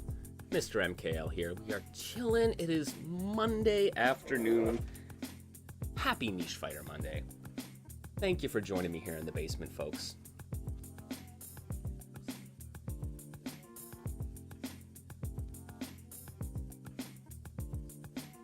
Ooh, those are some good mystery game suggestions. Kabuki Clash, Far East of Eden. Yup. Power Rangers, Battle for the Grid. Yup. Or, I mean, even the Power Rangers the movie fighting game, right? There's a few Power Rangers games that I think would fit actually.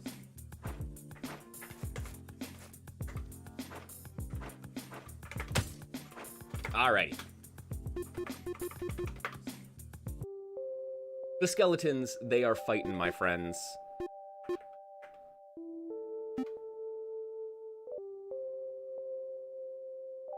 Alright, let's go through the tutorial. We have walk back forward, crouch, jump types. Oh shit. I thought I hit that. I thought I hit my add button when I went to take the break. Sorry friends, I forgot about that.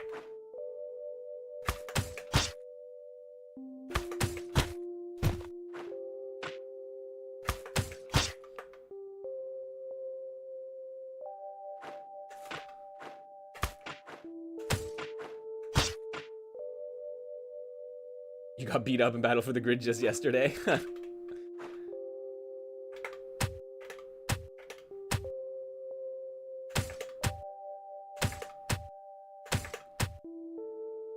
Yeah, that is a punishing game. If you are not prepared on defense, oh my lord. All right, EX specials. All right, so we got our stuff. All right, blocking. 3.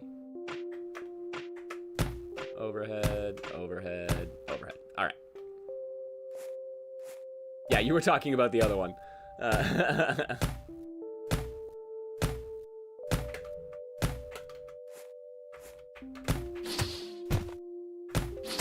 Oh, okay. Here we go.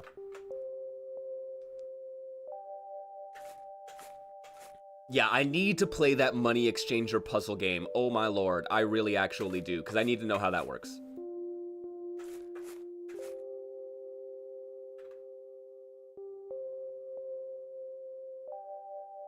Right, magical drop, Puyo Puyo, like... There are some core puzzle games that I need to, I think, wrap my head around.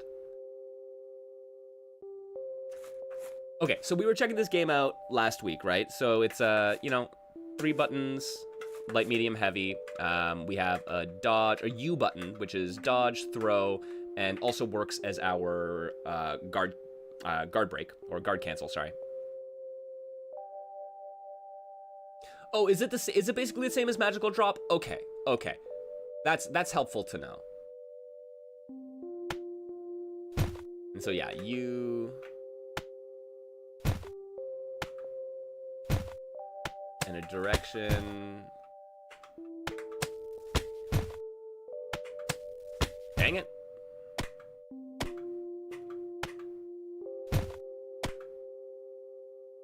And then tech throws.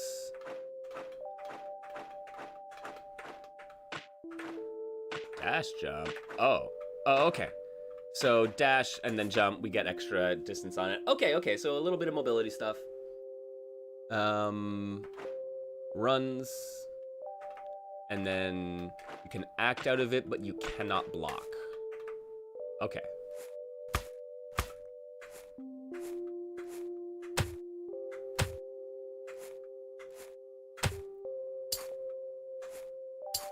Oh. Okay, hit the dodge at the right time and you parry. And then air dodge.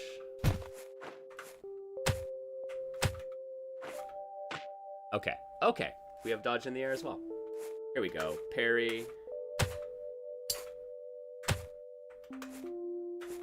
You know, This is kind of nice. Like, my natural parry timing apparently is the dodge timing. So if I just go for parries...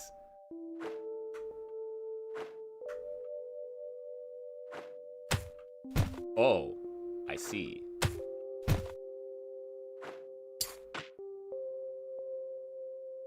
Make sure you're not holding forward, because you're going to jump forward.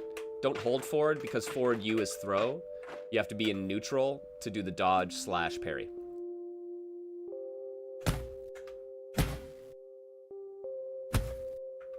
Oh, okay. And then overheads with 3U. Okay, okay.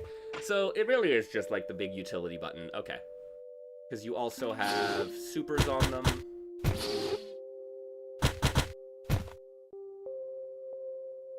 And then cinematics.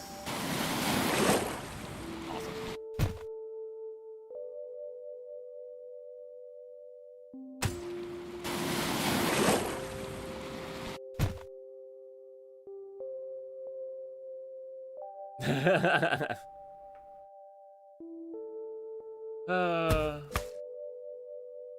Okay, frame advantage. Oh, this is nice. Okay, now basic. Okay, this is...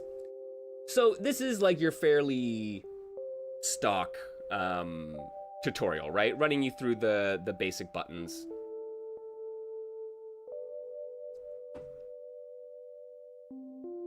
And then now introducing like frame data and frame traps. Okay, let's see how they do this.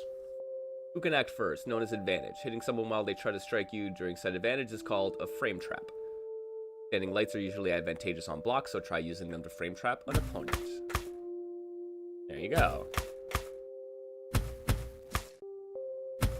Right? You can make them a string, or you can delay a little bit and catch them pressing buttons. Very, very, like, key, fundamental fighting game concept that I think does not actually get taught enough. Okay, okay, and here we are, back at the start. All right, that's good. That's a nice little, I mean, this is just a early access demo. I would love to see that expanded upon a little bit.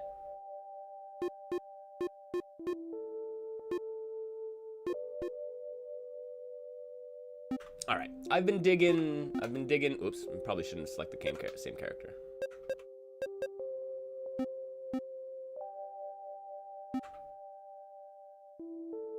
All right, so let's do some trials here. See what the developer, see what Steamy Dev intends for these characters to do. So one of the reasons I didn't check out the trials last week is actually for that very reason. I sometimes don't like, I don't want to say like poison my brain, but like I don't want to set myself up to play the game in a way that I wouldn't play. Play the game, figure it out, and then see what the developer intended, and it might give you some insight. For me as a player, I think that's probably my better approach, because otherwise I find I pigeon myself directly into what the developer wants me to do, and then won't explore other possibilities. Yeah, it must have been a more recent patch, because this is running just fine on my machine, and so yeah, we got a little tutorial, some trials. Okay, so quarter circle back is roll. And then we can button out of it. Okay. Medium, heavy, roll, uppercut. Because does medium... Yeah, medium, heavy, uppercut. Okay. Okay, it just doesn't work.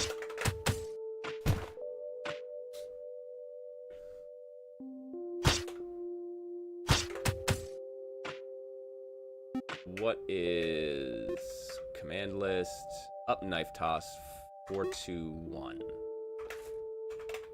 Okay.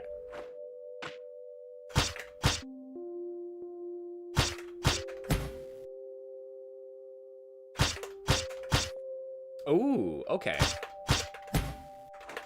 So the medium toss. And then, oh man, okay.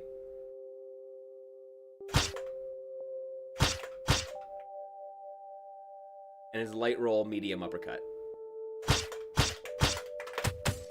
Nice. Okay, that's cool.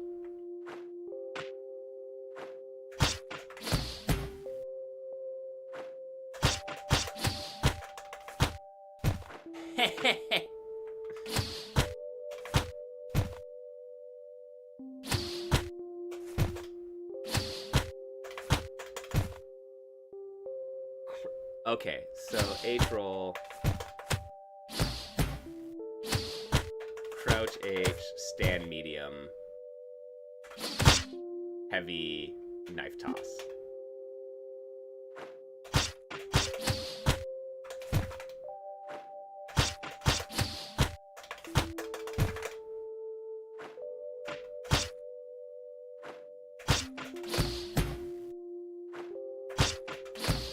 This is probably going to be easier in the corner anyways.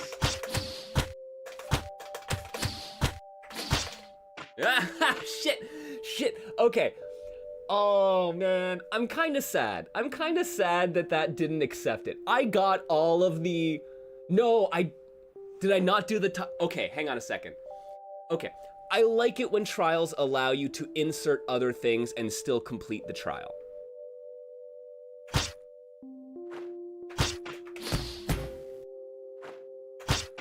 I don't know. What do you guys feel about that?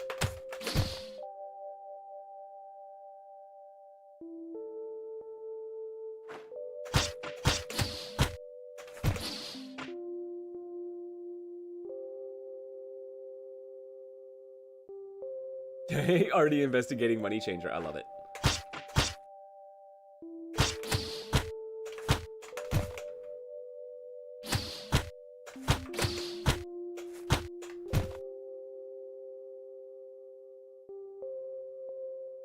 Crouch heavy.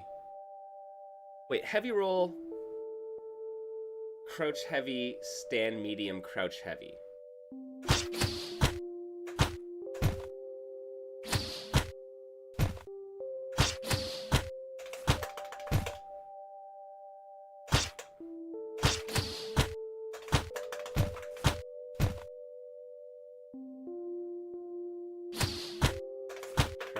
Stand medium, crouch heavy. Okay. That actually, because that just chains together. Okay, that's not that bad.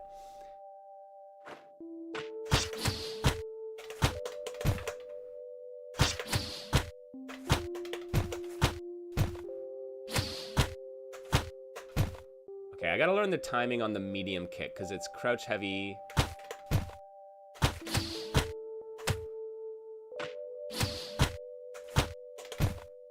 I gotta link it.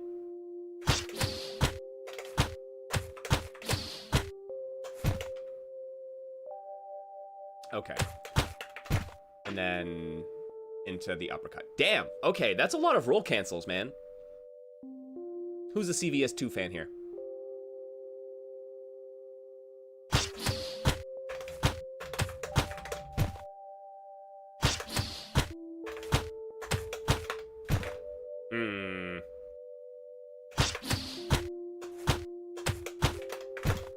Oh, almost. Okay.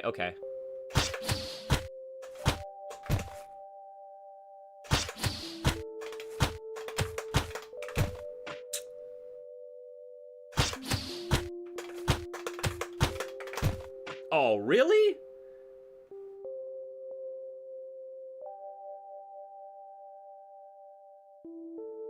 Yeah, you gotta be really quick with the roll DP. What's up, Steamy? Welcome.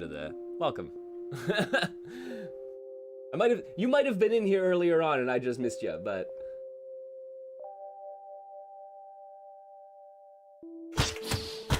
I will say it feels really good. Like there's a nice kind of like back and forth motion to this, right? Where it's like stand, quarter circle back, button, right? And it's like you get the quarter circle back and then you get the crouch heavy, which moves you forward. It's like a nice little swaying motion to it. Yo, I have been thinking so much about like the kinesthetics of fighting game combos lately. Like this is gonna turn into an article if I'm not careful. Oh, missed the DP. Okay.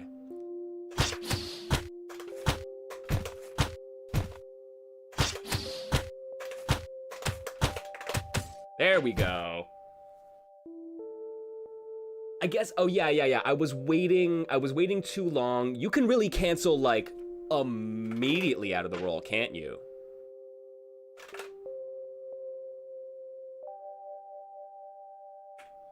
God, there's 7 of these? Okay. Roll, uppercut, H air knife toss. Reverse dragon punch? No, it's just fireball.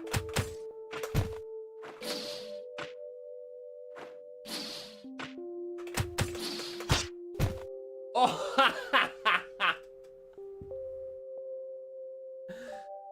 were you an Ibuki player by any chance?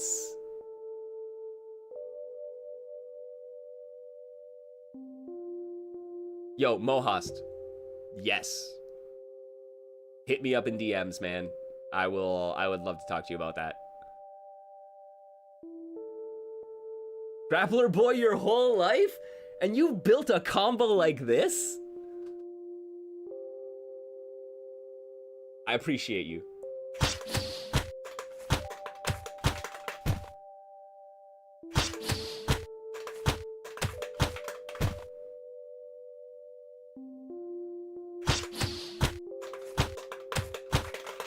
Oh, man. You contain multitudes. I love it.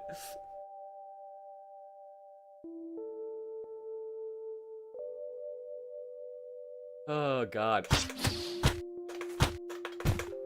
All right. Hang on. Yeah, that is pretty tight.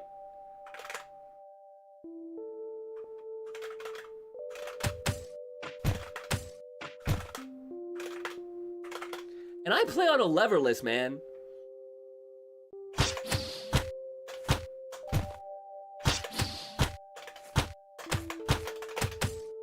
Oh, jeez. Okay.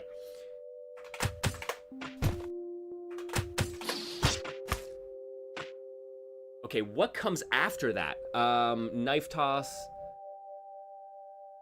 Stand medium, crouch heavy, stand light, crouch medium. Crouch heavy. And then another roll into uppercut.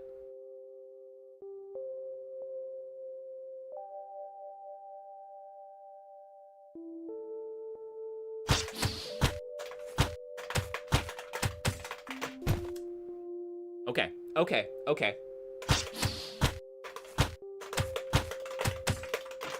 No, I'm doing it. I'm doing quarter circle back for the air knife toss for some reason. All right.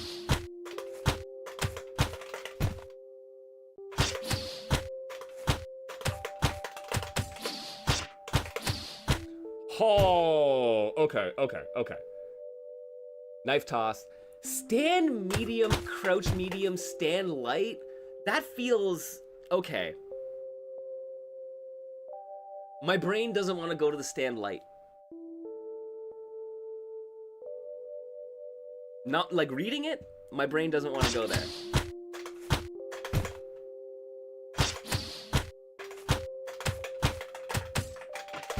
Again, I'm doing quarter circle back. All right.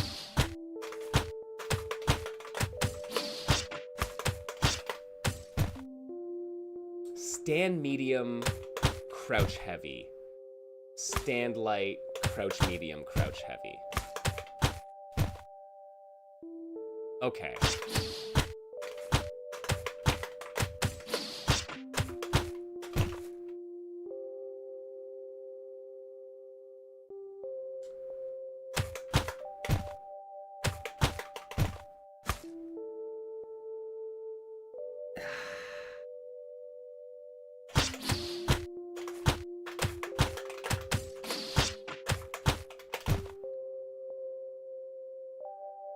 I got the stand medium crouch heavy there, right? After the knife toss?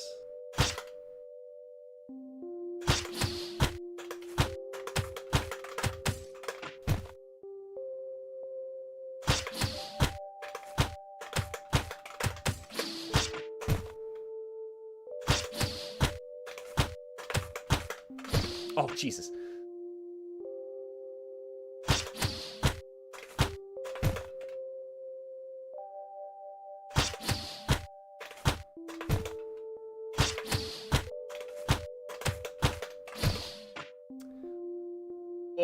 Oh man. All right. All right.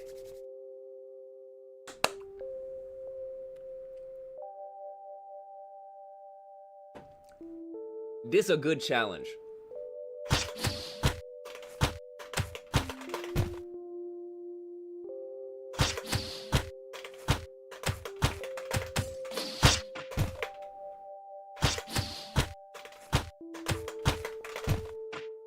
Oh god. Okay, this is one of those combos that is gonna absolutely, like, it it's gonna make my fingers feel anxious. Like,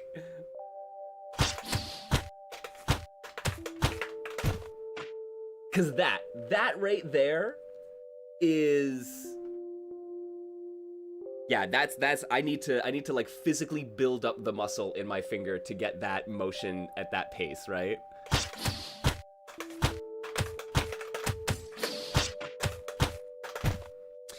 Okay, so how stand medium, crouch heavy, stand light? I'm not sure how I'm gonna get that.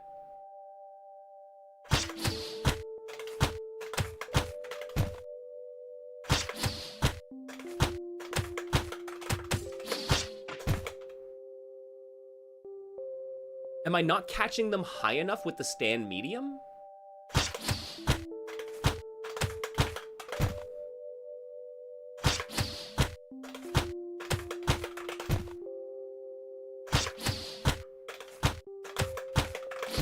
Oh, you don't know if it works in the corner. Oh, okay. Cause yeah, that's what I was thinking, right? So I'm like, either I'm not hitting them high enough with the medium, so my 2H is hitting too, right? Is hitting too early.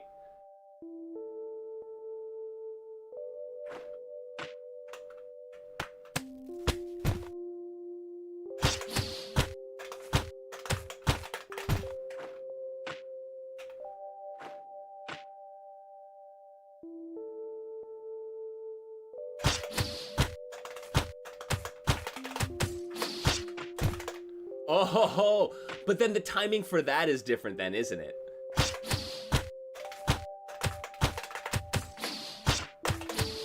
Okay. I see it. I think you're right. I think that doesn't work in the corner. That might be mid-screen only.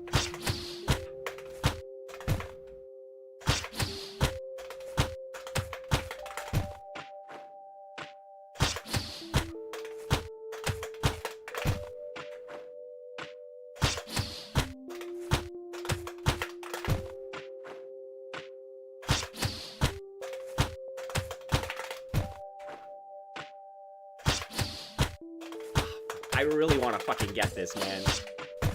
Yeah, okay. So the time, yeah, man. I love it. This is actually a really good, like really well put together combo.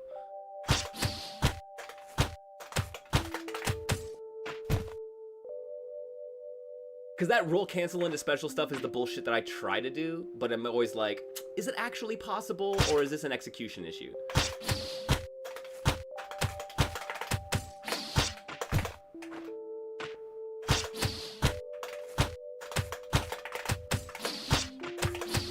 Ah, no. Stand medium, crouch heavy. Come on, Mike, let's do this.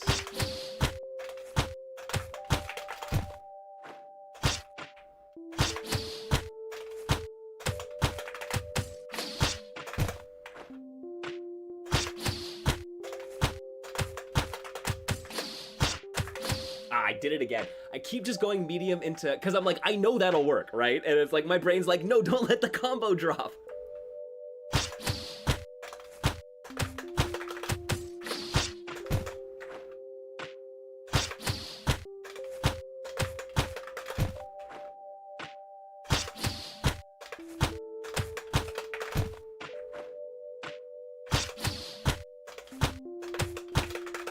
Oh, dude. Okay.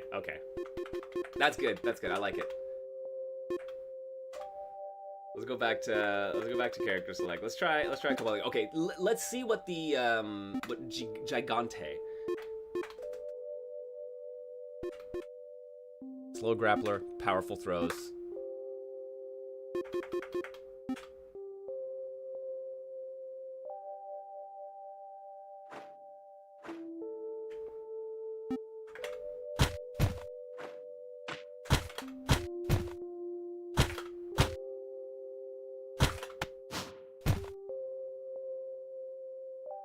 Are you thinking about how to do combo challenges in VTS? Yeah, that'll be an interesting experience, like doing it in a tabletop format. God, I never really thought of that. Yeah. You're gonna have to, that'll be an interesting way to present them.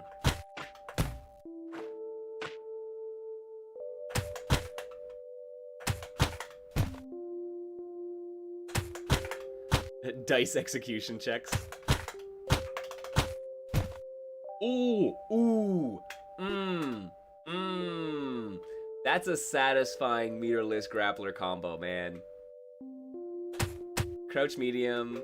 Oh, can you do it after 2 hits? Right? That's a good easy hit confirm. You can be too far away, right? Right? So you gotta know your spacing.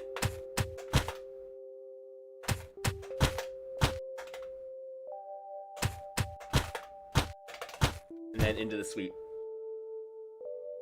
I like that.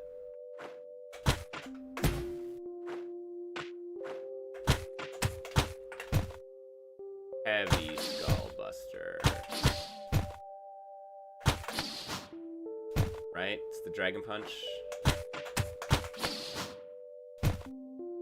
Alright.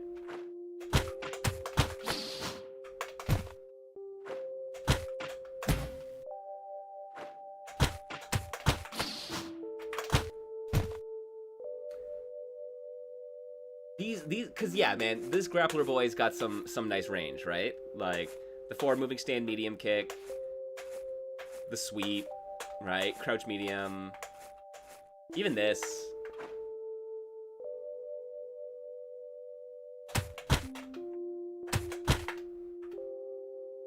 Two of them got more range than sword normals.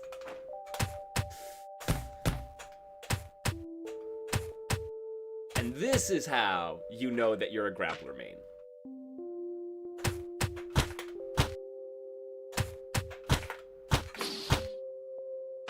Okay. Light stomp. Heavy stomp, stand heavy, and then fall down.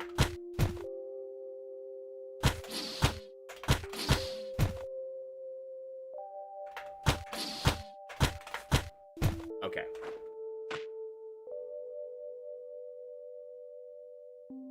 No, I never played Duelist. The card game with combo challenges of a kind? That sounds interesting.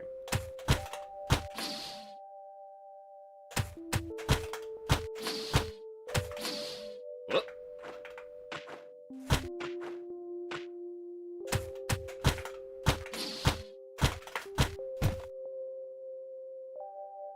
I like it. All right. Can you tell that I was the younger kid at the arcade growing up? Because I always hop over to P2 side.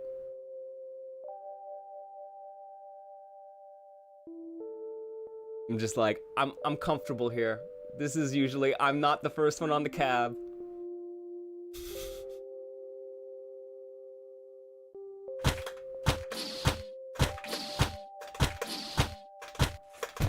Oh my god.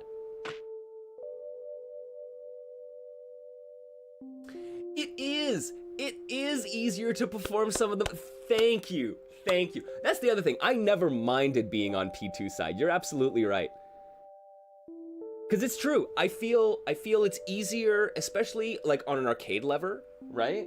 Like, it's so much easier dragging like double quarter circle forwards, dragging them like that. And right, I don't know. That feels like it's gonna be easier for some reason. There are some motions, especially dragon punches, I think, being forward and then being able to do the tight circle on that side when you're on P2 facing forward. I think it's better. Yeah, half circle back forward is actually easier for you on that. That's interesting. Like, there's something about it there.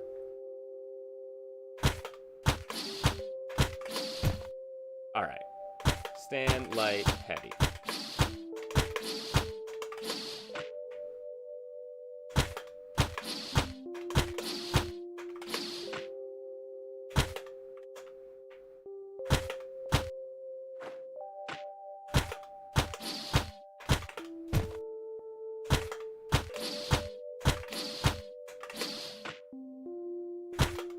Tekken players only playing on P1 side, right?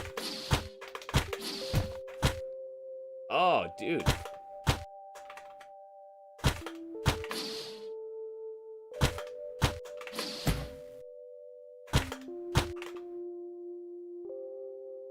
Hella unoptimal. It is fun though, right?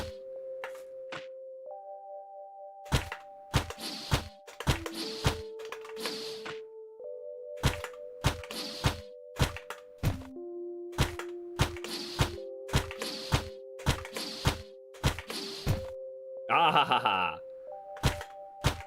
No, I keep missing. I've gotta get better at pausing those ads.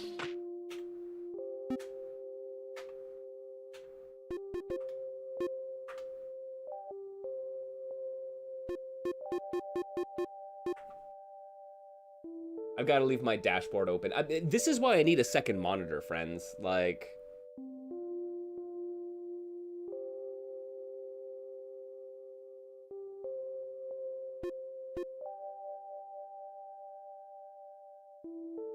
JT, it's easier for you to do electrics on P2 side, to be honest. That's fun, man. Like, there's gonna be people are gonna find their, you know,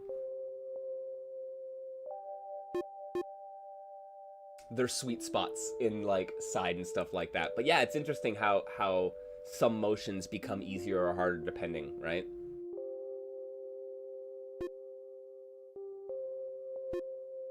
Yay, out of Agile. Welcome back, everybody.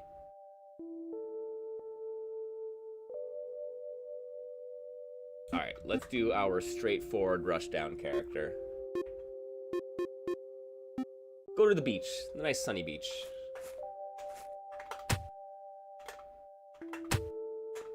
Okay. Command grab.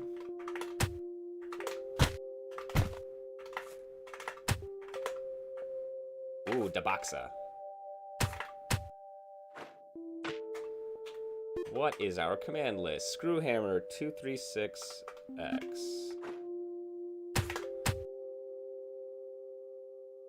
236, right?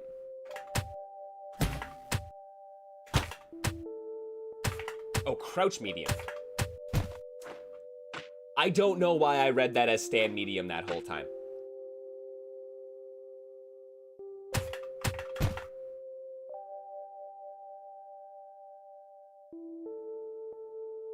Yeah, it's true. I mean, what kind of music do you want to have for this game? I'm actually curious.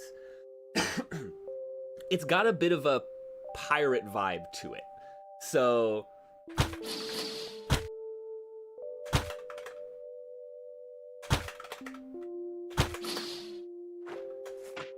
I could see some like sea shanties in here.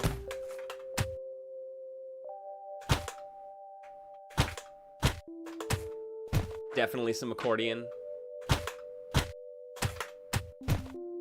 All right, all right. I like how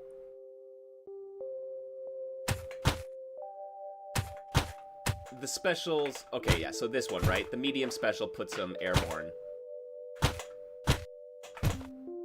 Some good boxer juggle combos is nice. Okay, unblockable.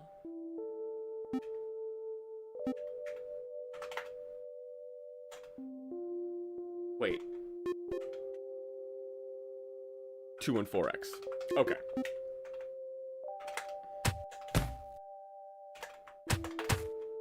All right.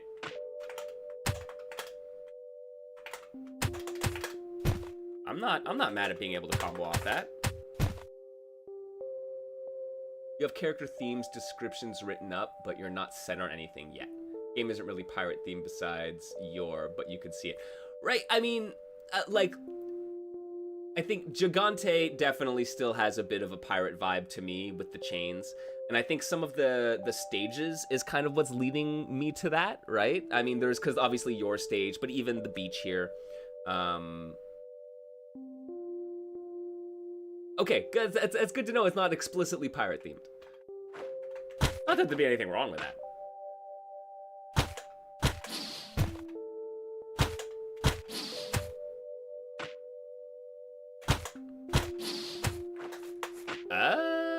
Okay, okay.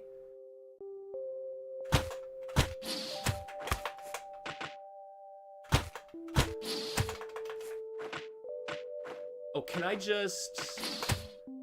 Oh, okay, yeah, I just hit the stand medium right after the heavy screw hammer, right? Okay.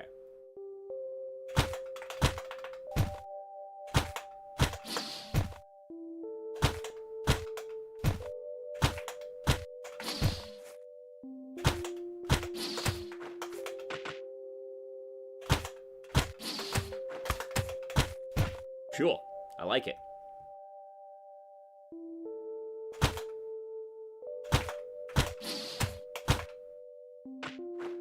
And medium heavy, medium screw, medium light screw. Okay.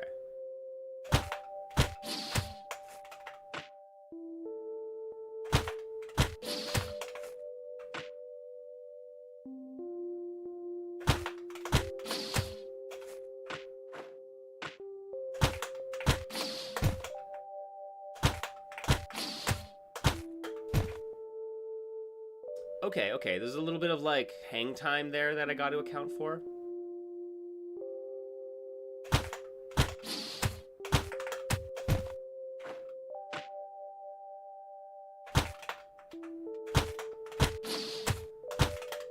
No, no, no, it's a medium heavy, medium screw hammer.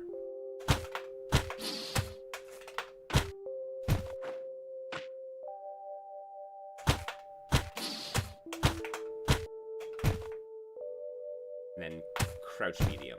Okay.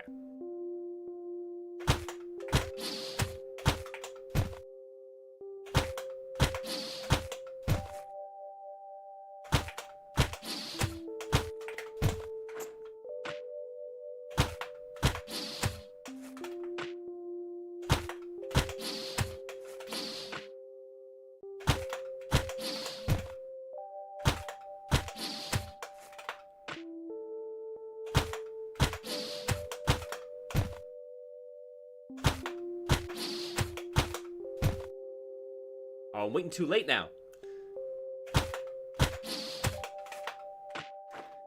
Well, that's actually a little bit narrower than I thought it was gonna be.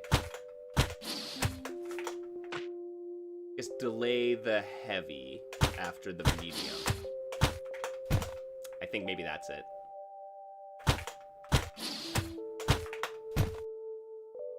Yeah, you gotta wait for them to fall a bit, but not too much, otherwise you don't have the height for the screw hammer. Yeah, no, that's...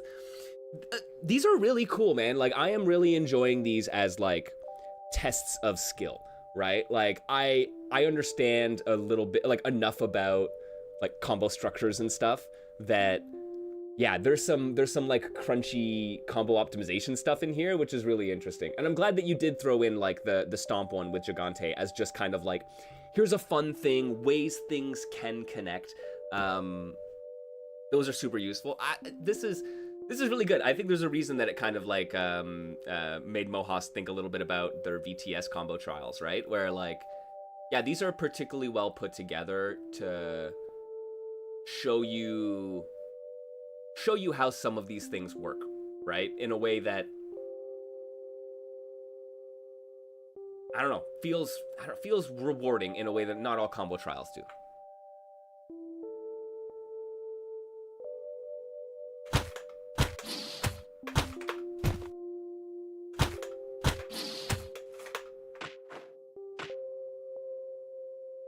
Yes, super. That is the one thing I would highly recommend. That especially since some of these things are so spacing or timing dependent. Yeah, hoping to add those. I figured you would be. But yeah, I think that is probably, if I would say that there's one thing missing from the combo trials right now, it would be that. The fact that we have a proper reset. And then like, having a note if something is only possible mid-screen or in the corner, like that one combo I came across earlier on. It would... Showing it happen mid-screen wouldn't necessarily guarantee that a player would know that it has to be done mid-screen, but it would certainly help. But yeah, a little bit of that. would be great. Oh yes, the make super glow button, yeah. No, it's the reset. Which also, thank you for having the reset work. Okay, right now all the combos are mid-screen except for one, and that one places you in the corner. Okay, excellent.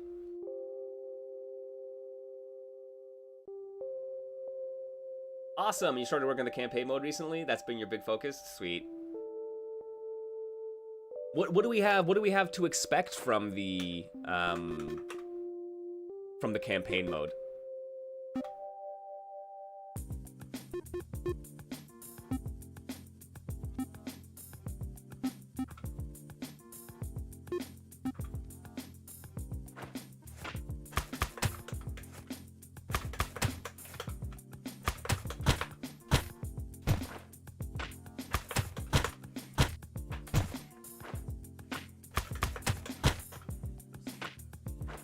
Okay.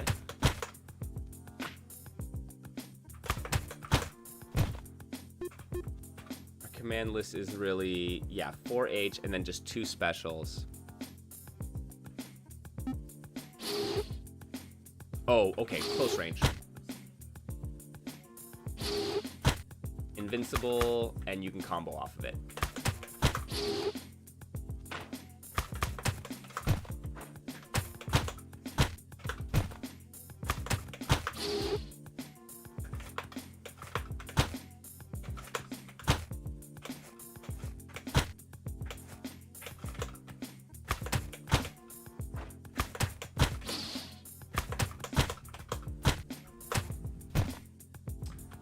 Okay. Too far?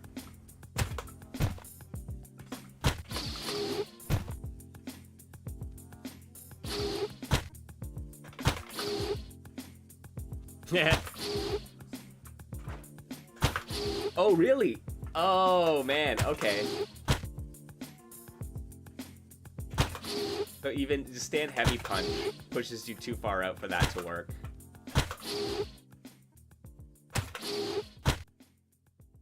Whoa! Okay, I was wondering what happened. Since you get the, like the stagger state, or the extended hit stun off of the grounded one, I was like, what happens if they're in the air?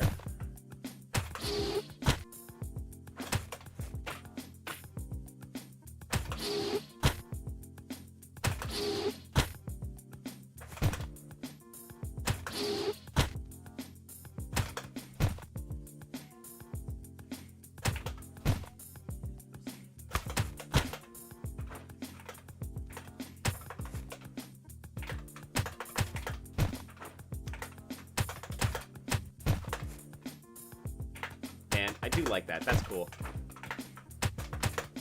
This is a cool character.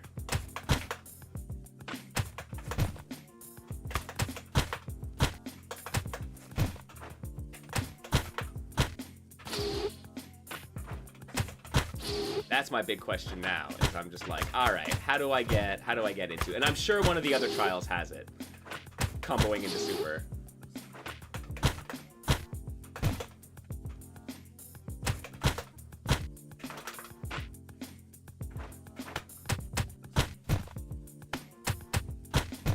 Wait, what just happened there?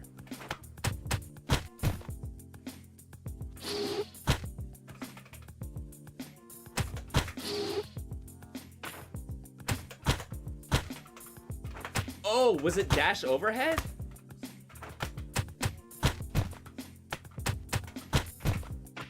Oh my god. Okay, okay. I must have hit the down and not... Okay. That makes sense.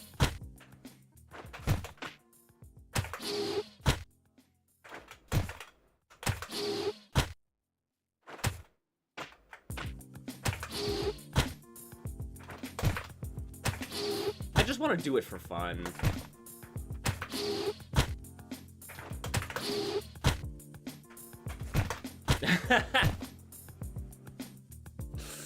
just wanted to spend all my bar. Yo, guys, the skeletons do be fighting. I'm just saying.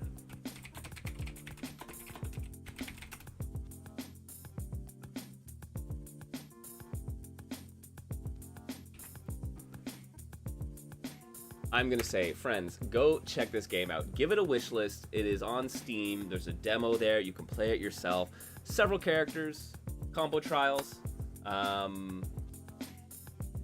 Apparently a roguelike where you go through different areas on your way to defeat death. Forest, desert, mountains, heaven. And there's death's door. Each area is a series of encounters leading up to a boss fight. They each have their own set of enemies and gimmicks. Nice. Between fights, you can reset and or hit up a shop for perks and upgrades. More roguelike elements, more RPG elements for the for like single player content and fighting games. I think that's super cool, man. Like there's a lot you could do. There's a lot you could do within that, and we're seeing a little bit with stuff like Beatdown Dungeon. I'm glad to see it in this. Fight EXE is doing some cool stuff with it.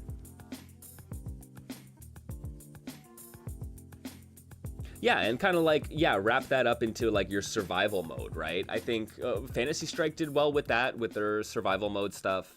Man, great opportunities there. I'm excited. I'm excited. Y'all, go check it out. Play the demo. Give it a go.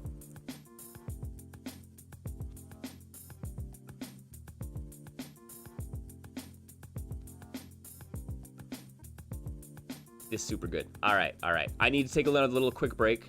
And then we're gonna come back and we're gonna hit up Fightcade. We're gonna hit up Fightcade and we're gonna try some fighting game adjacent games to prepare for a mystery game tournament. We're gonna check out Gururin, and we're gonna check out that Moneylender game as a starting point. And then we're gonna see what else is around and maybe get some practice in different styles of games. So I'm gonna be doing that. Grab yourselves a drink, friends. Get a little snack. And we're gonna come back and check out some mystery games in just a minute.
Alrighty, my fine friends, we are back. Happy Niche Fighter Monday. I hope everyone's doing well. Thank you as always for joining me here. Guys, I really appreciate it. It makes my week a little better. I hope it makes your week a little better too, hanging out, checking out these games, and exploring the wide world of fighting games. And now we're gonna, not so fighting gamey. We got ourselves, let's start with this. Let's start with Gururin.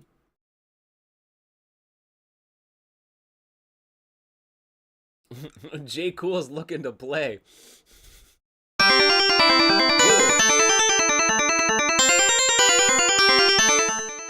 Apologies for my headphone users out there.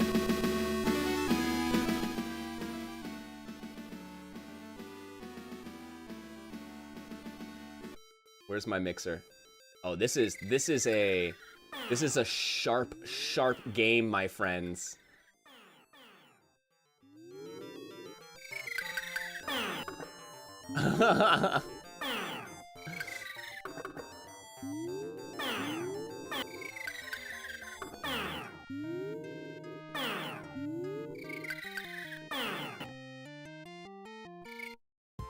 Alrighty, let's see. Let's reset this transformation. Let's get some Gururin going. So this, like I said, this is one of the games that I saw that I was like, what are we playing, guys? Let me set some buttons.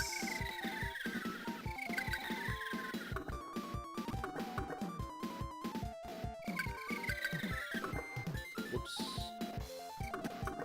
A, B, C, and there's probably only 2 buttons in this game, but let's set them up.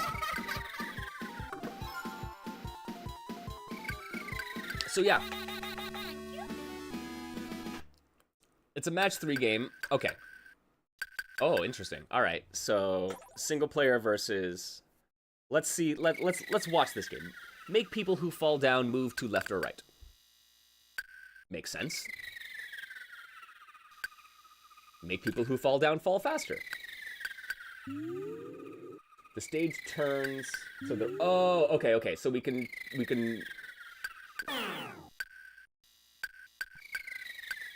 I think we can rotate it while it's flashing.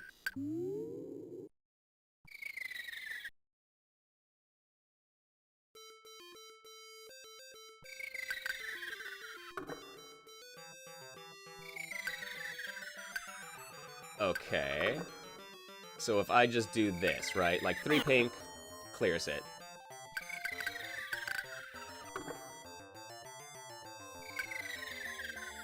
And I can't rotate the pieces at all, but I can rotate that. Okay, yeah, and then I can't rotate during... if I do this...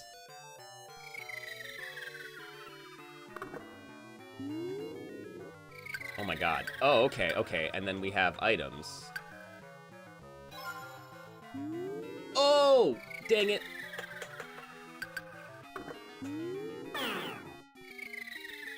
Okay, I'm seeing it a little bit.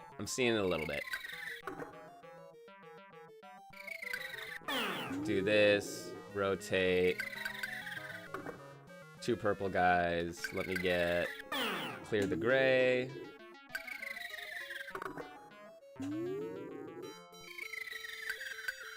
Okay, what do these other things do? So I think the diamond, yeah, it gives us a rotate at any time.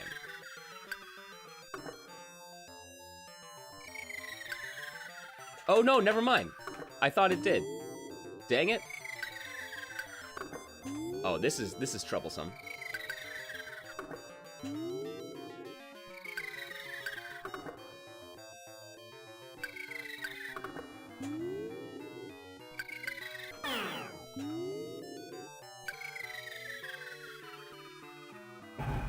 Okay, and you can destroy a whole row. Oh, this is not good. Okay, and then it tells you when you get, like, a free, basically. Like, when you're set up for one, it'll show you the rotate symbol, right? Oh, dude.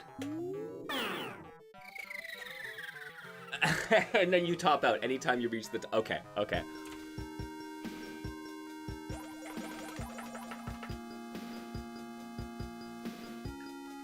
Yeah, that level 4 at the bottom is concerning, right?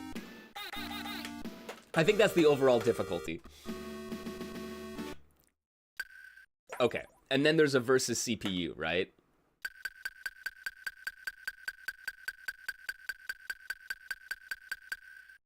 Please, don't be cruel.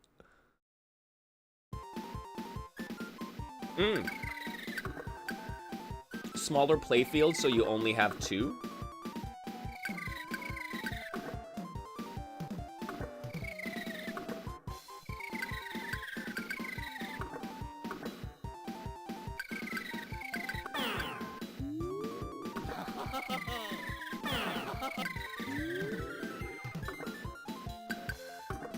Okay. Can I get...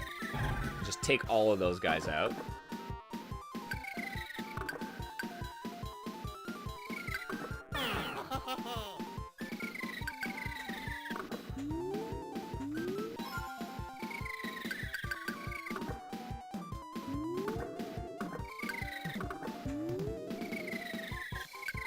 Oh my god. So you can be like... You've got to be like planning for... Oh shit. Okay. I guess I'll just take that out. Right, you've got to be... Oh man, this is...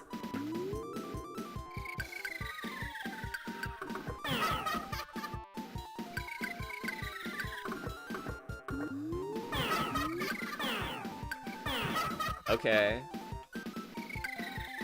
Let me do that, and then rotate for another. Okay.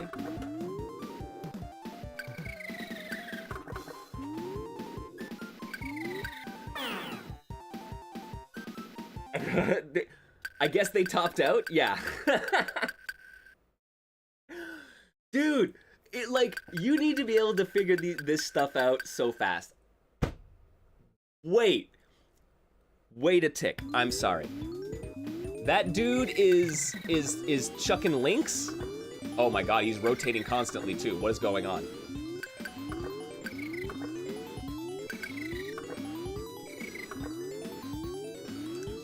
Do you see this? This man is planning.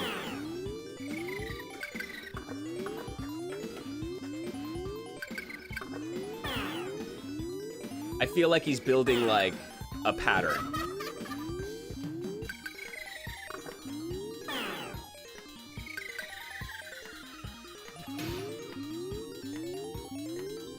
Okay, some of these power-ups are hilarious, though.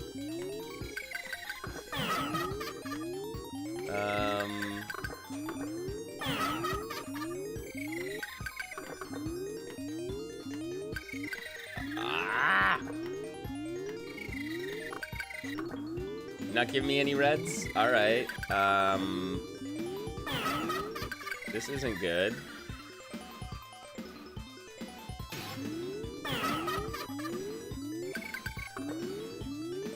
So can I, like, can I do a... I'm not sure if I can match anything to take out...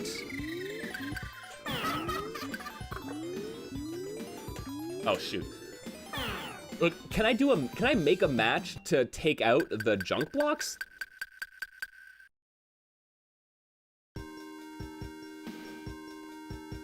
So you're turning them into soldiers, from what I can tell.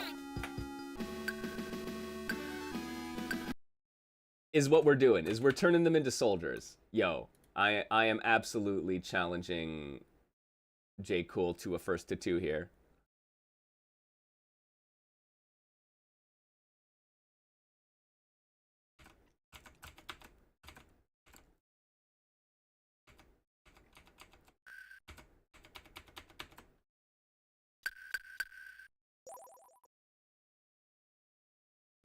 Yeah, it's forced conscription. That's absolutely it.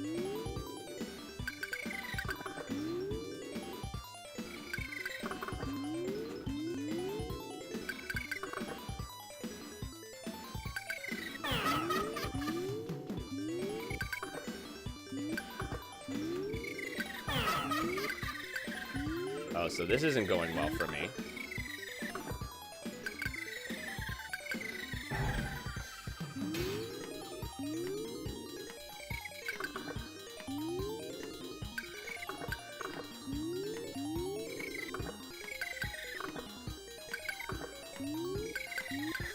Okay, hang on. I got that. Let me drop you. Oh, I can still get 3. That's fine.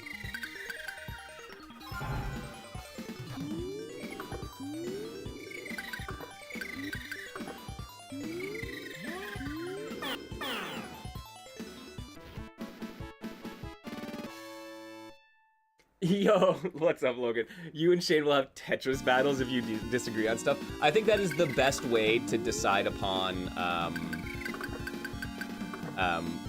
development priorities. I genuinely do. I think you guys have really figured this out.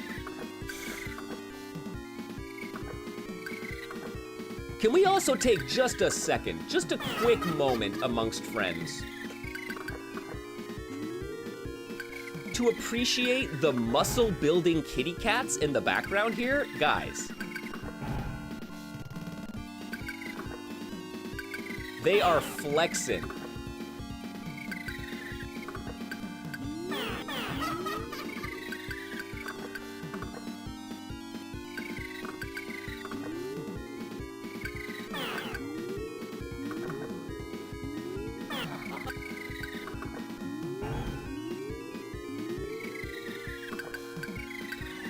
Oh, you can split them! Okay, I didn't realize that. So, okay, if one of your 2 pieces... Oh, I'm sorry, I got so distracted by that.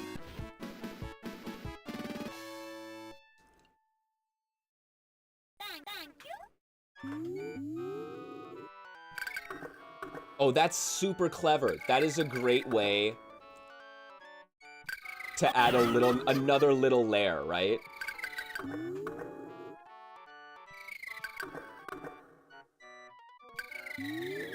So you can build, like, a tall stack.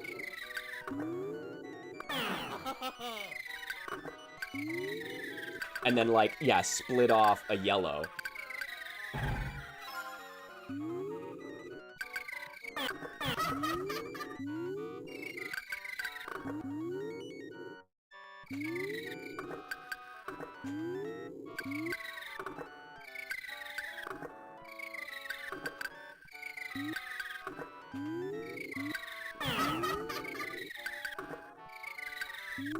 Whoops, I didn't want to do that.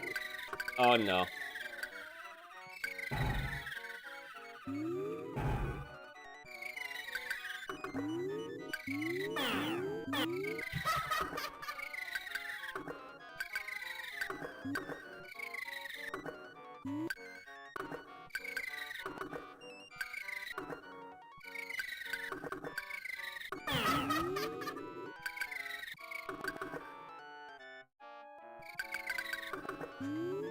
Oh, well, I think I'm kind of...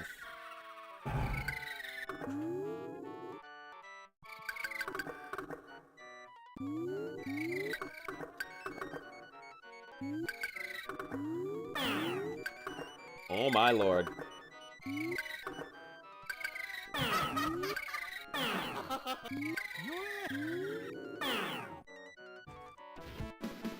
Just barely.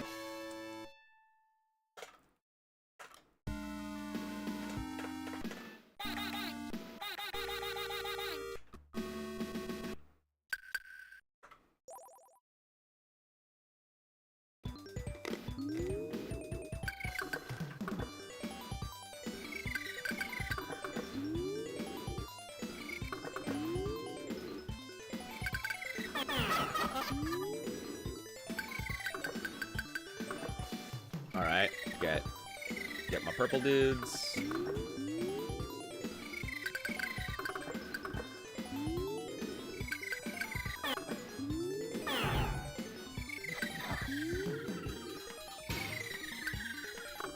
Yeah, I guess there isn't. You have to use the items to get rid of the garbage blocks, it seems.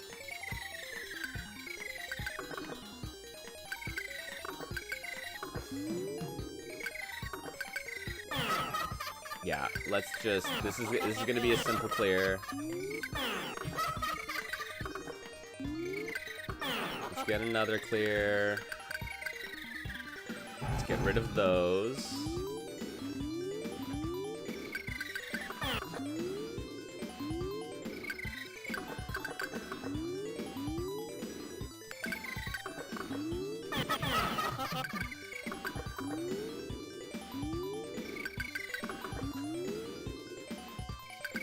Oh, dang.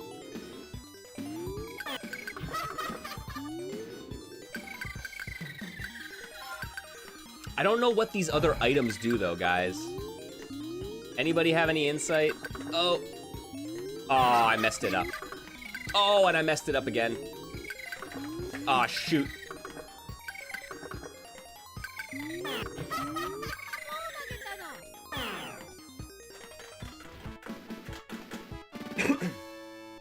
Man, these games could go really long, though, eh? If you're not careful...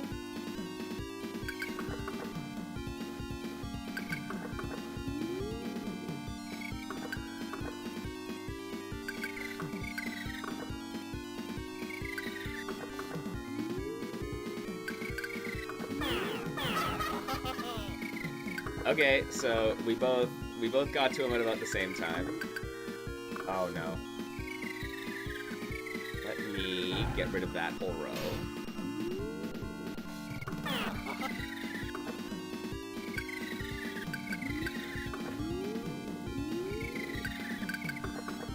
Yeah, so I guess you want to be like rotating and rearranging some of your other pieces here into like good positions. Right, so like expose the 2 greens there, though I don't have any greens available, but I do have the silver guys.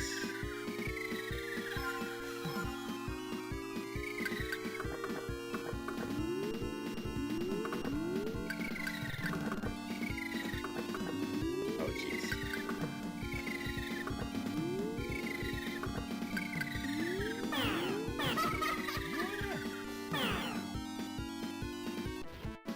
A bit of like Dr. Robotnik's Mean Bean Machine. Yeah. It's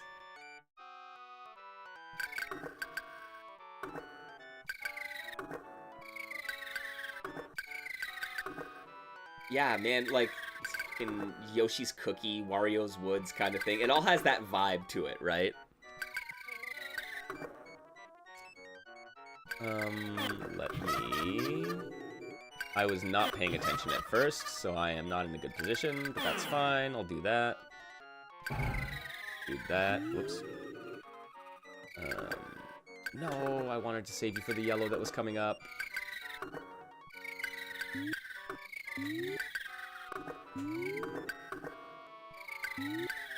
Oh, fuck. I am not playing smart.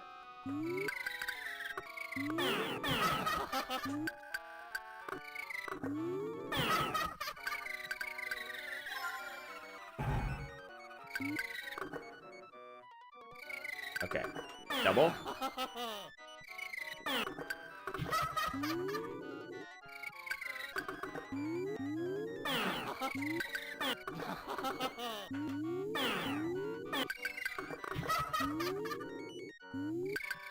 I feel like the speed is picked up quite a bit here.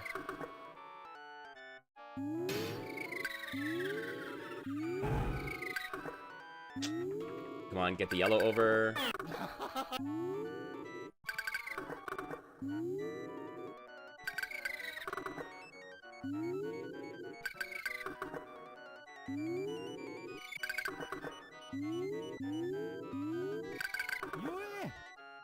Yes! Yo, what's up, Butler?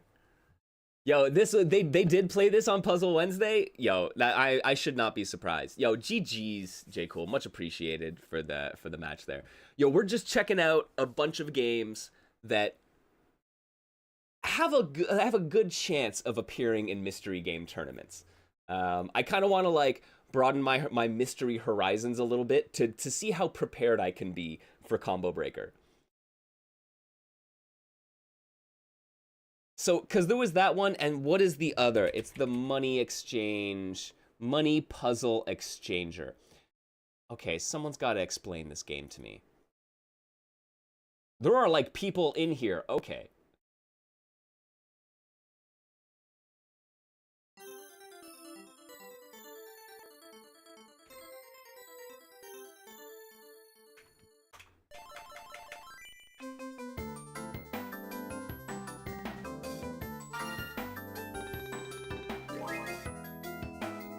I shall assist you in my heart.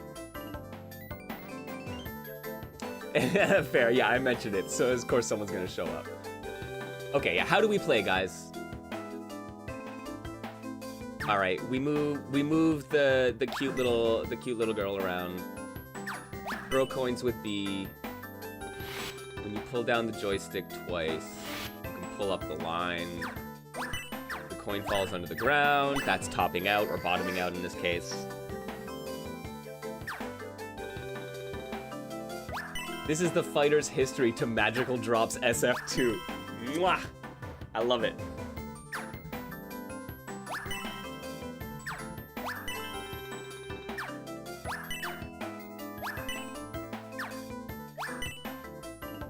Not diagonally. They get changed into under coins if they are both 500 coins. Oh, okay. Damn, items too. Okay.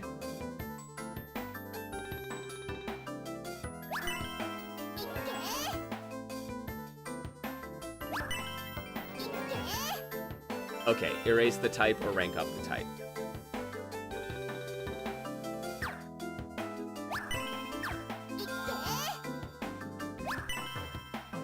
50s turn into hundreds, turn into 500s, and you need progressively fewer? Or is it any two of them together? Let's find out. Oh, jeez. Oh, jeez.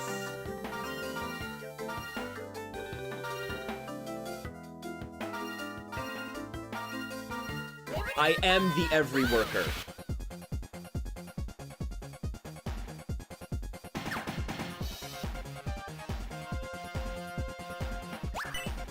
To shoot. Huh?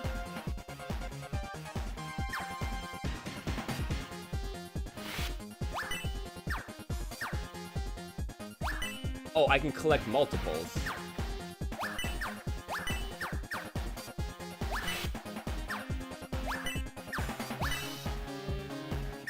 What the fuck is happening here?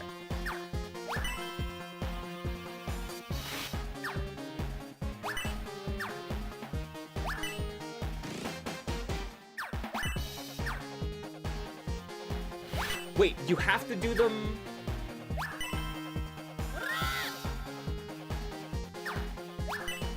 Okay, so you pull the whole stack with you.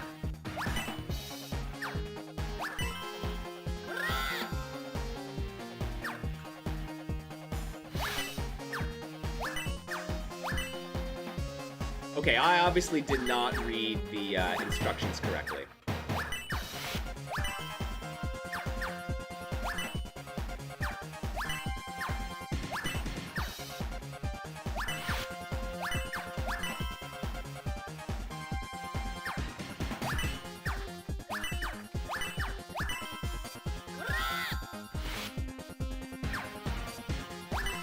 $500s chain into...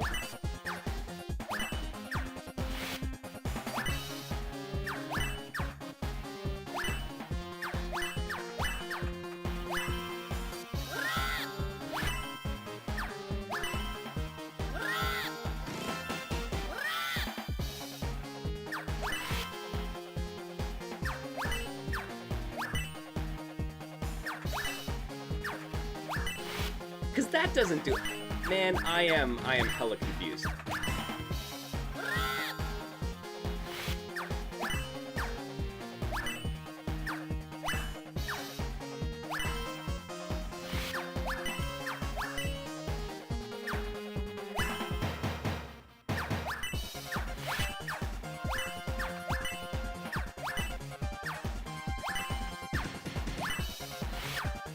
But okay, so perfect example, right? This is what I was saying about like mystery games, right? Is I'm like, okay, I followed along with the arcade tutorial, and I'm still like, what am I supposed to be doing? And this is the kind of situation you don't want to end up in.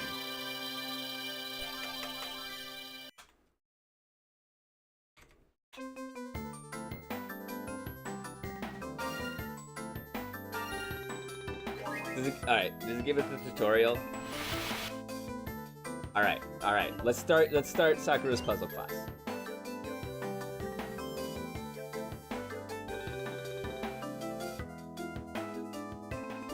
I got that far. Grab and throw, A and B.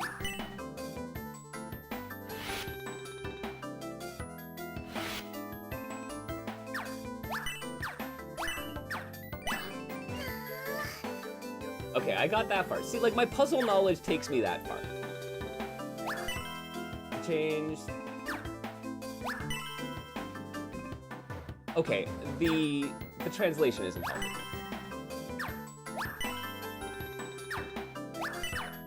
Lengthwise, crosswise, not diagonally. Minimum of 5? Oh, we only got the exchange for the debt miser. All right.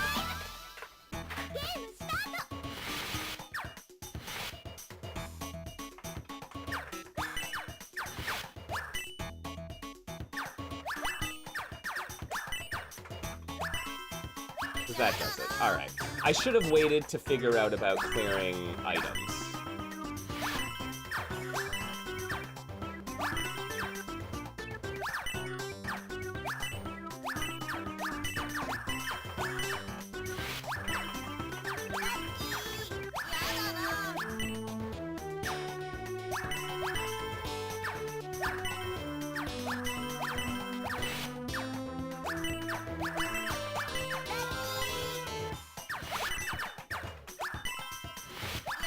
Okay.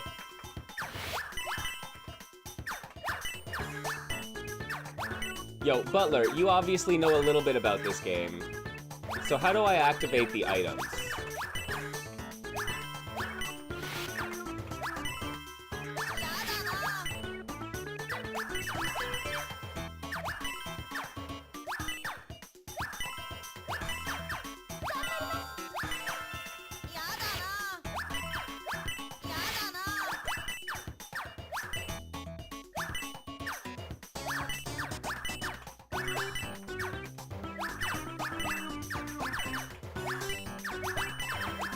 Treat items like normal blocks and they activate when placed. Okay, so for example...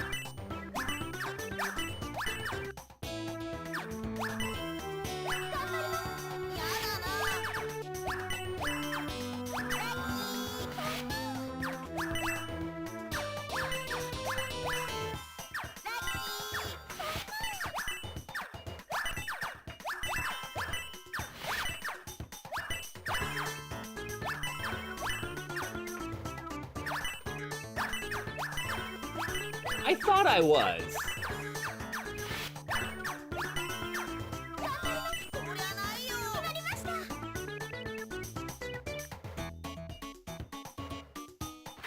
Because, like, okay, so I read that as, like, grab them and treat them as an X coin and apply them and clear whatever section using it, right? But...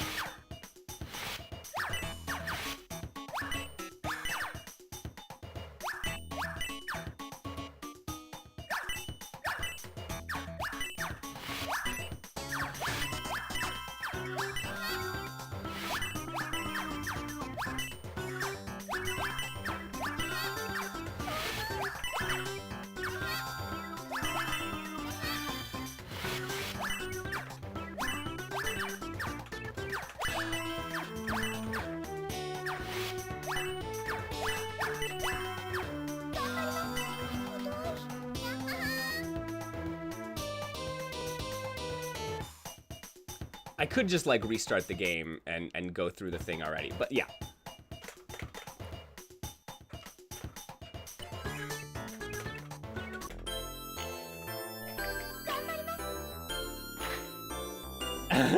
Yo, what's up, Joe? Giants! Yo, nice. Yo, I appreciate you, bud. Congrats on setting up the new rig. I hope you're enjoying it.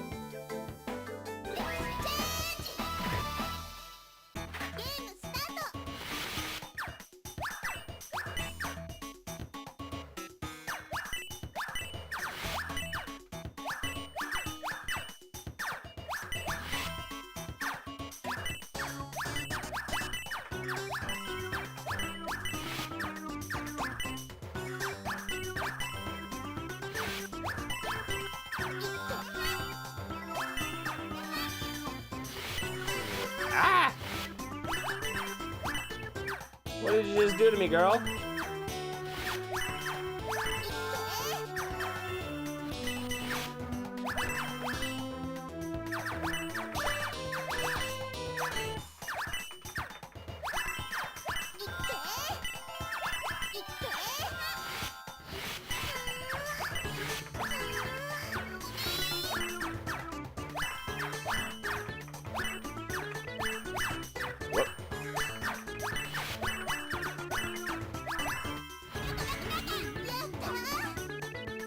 To pick in the nice.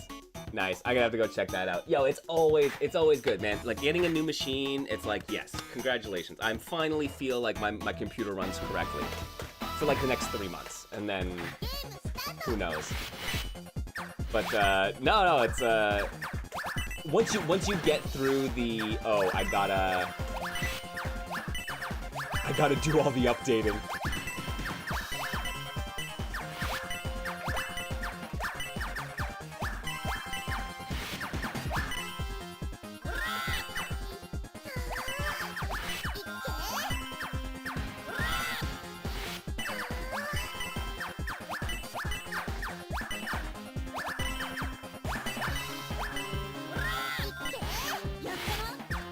Yeah, man, okay, I do not understand. I mean, dudes, I am not the best at math. I should probably not be playing a money exchanging,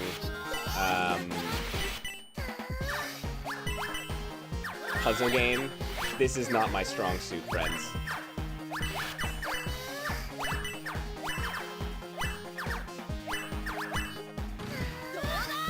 You treat items like normal blocks, but they only trigger when cleared by placing them next to another item on the same denomination. Oh, so drop an ER on another ER and complete a change to activate. Okay. Thank you.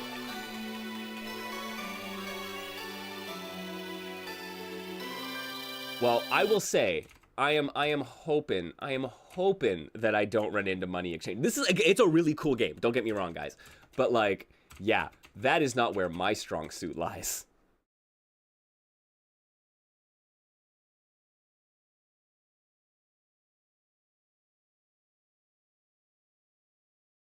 What do we got? What else do we have, friends? What are your... Yo, Joe, you probably have a couple good ideas for this. What is a great mystery tournament game that I should know a little bit about going into Combo Breaker, right?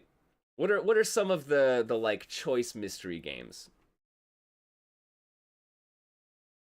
I'm just looking through Fightcade to see what we got.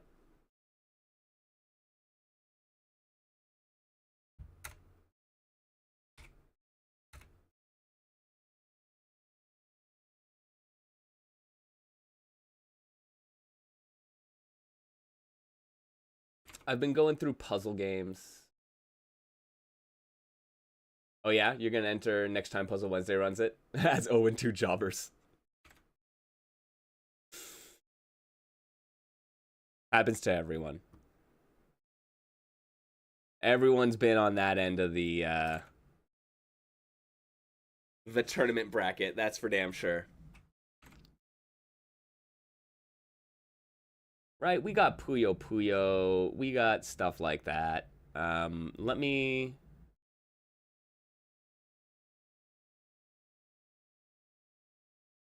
I'm gonna take an absolute stab in the dark.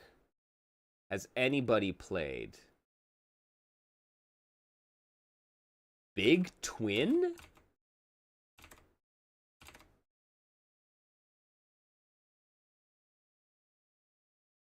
Oh no, we can't play that.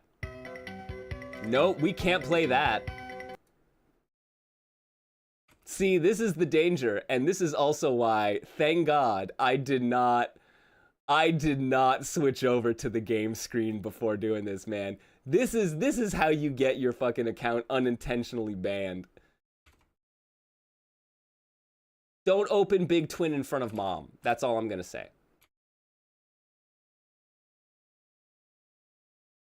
Yeah, we just got off of Money Puzzle Exchanger, where we realized that I do not have the best grasp of mathematics.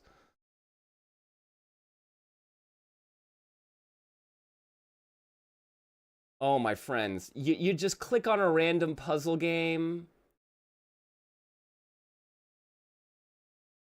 And I wasn't expecting it to be, you know, explicit. That was a step beyond fan service. So, I mean, like, it destroyed my signal, man. It destroyed my signal.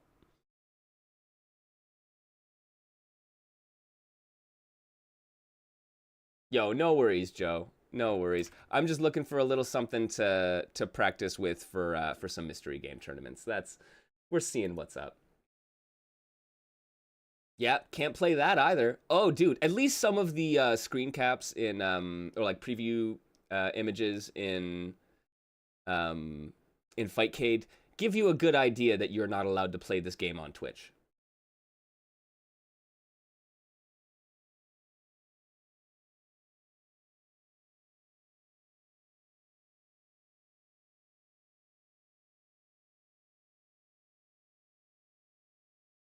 All right, is this one acceptable? It's Data East.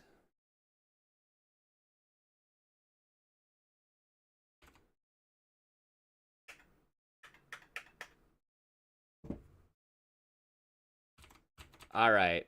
All right. It's a chain reaction.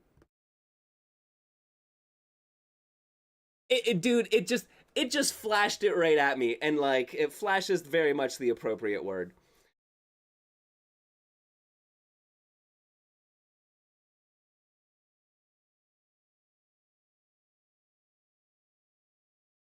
All right.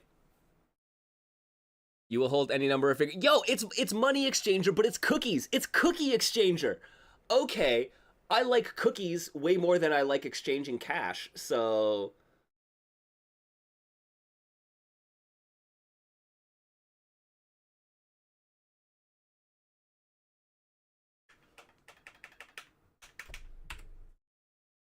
oh, we need to set buttons, don't we?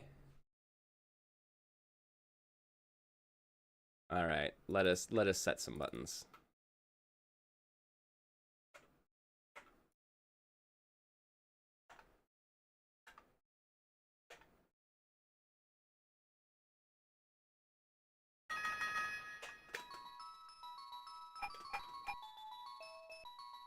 Okay, let's start with solo mode. Let's see what's going on. All right. This is more my jam.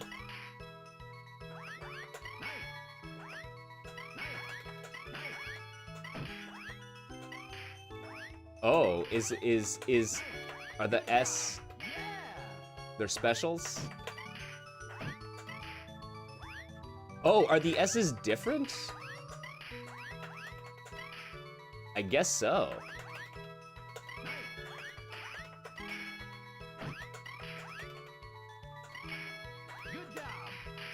Oh, clear the S's and it clears all of the same types? Yes.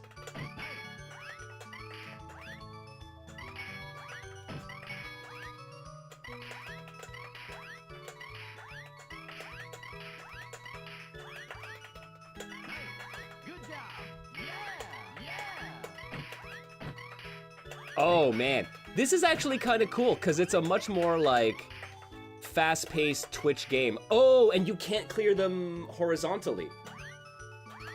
So you do need to, oh, okay, but you can clear connected ones horizontally, right? So yeah, that'll clear the one beneath it.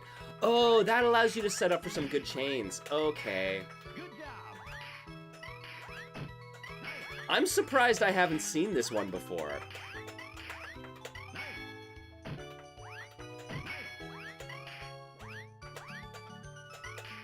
Oh.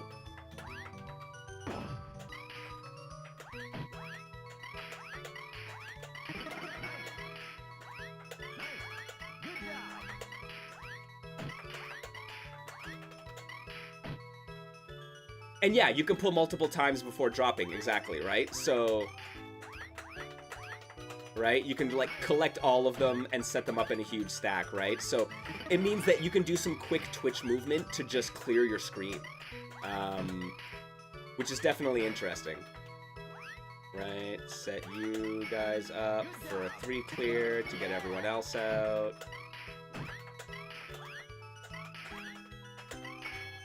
Move you guys over here. Oh, okay, that's cool.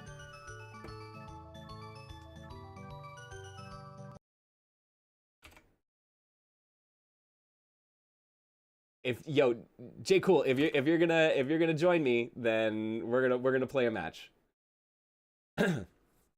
This is way more my speed, in terms of like this type of mechanic, right? Okay, but this is what I was saying. Like, how can you really? We were talking earlier on. How do you really prepare for a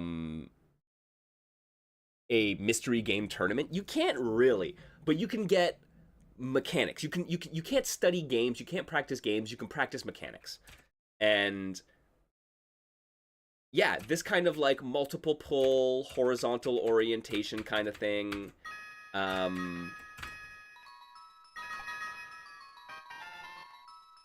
It works. Ah, yes.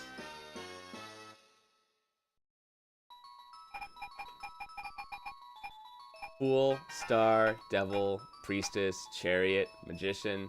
I'm going with the Angry Magician.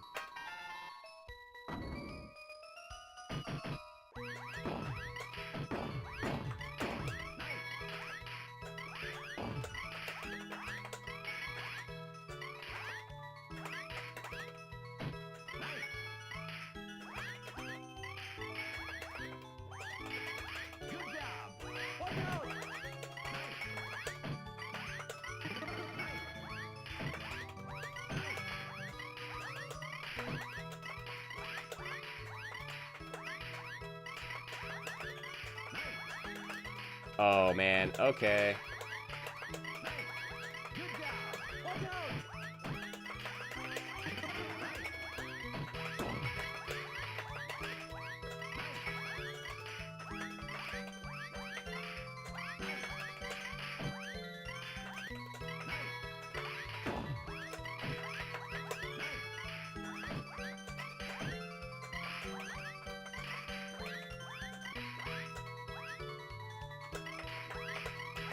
I need you, and I need you, and then I can get you guys going. Oh, wow.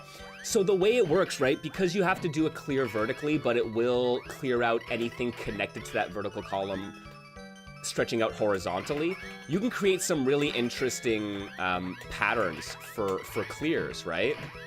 Oh, man. This... Dude, how the heck has this game not come up more often? Like, that... Man. Because, yeah, can't do that clear...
Oh, damn. I got something coming my way.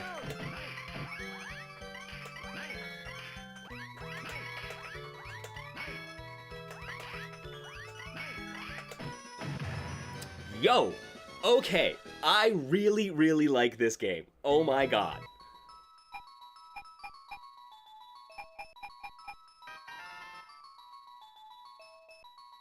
This is chain reaction. So I don't know if you're different, if the different characters have different, like, garbage patterns, moves, like, or something. I'm not entirely positive.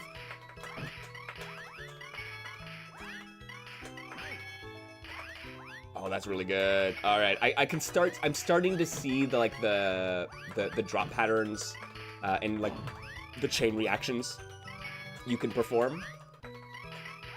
Oh, I don't need to throw those down first. Put you away.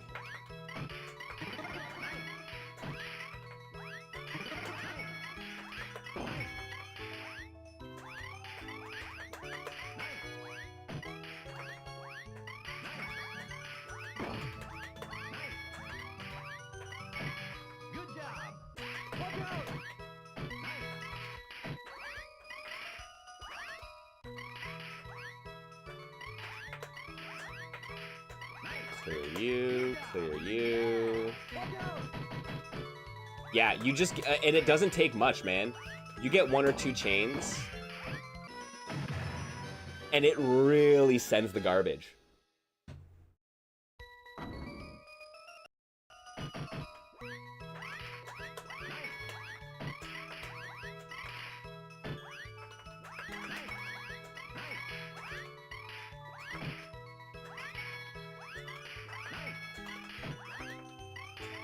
See, just so simple 2-chain.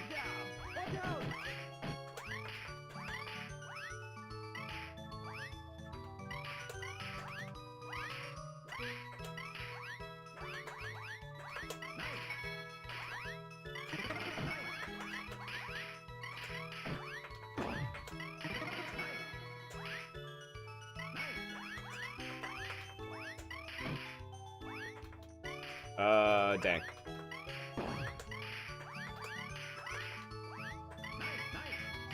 Simple chains. Let's go. Put you on top.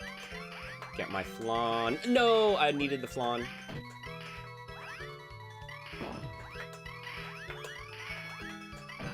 That into a big clear. There you go. And then just, yeah. You don't need very big chains. This is a super interesting one to kind of like introduce people to the concept of like competitive puzzle games, I think.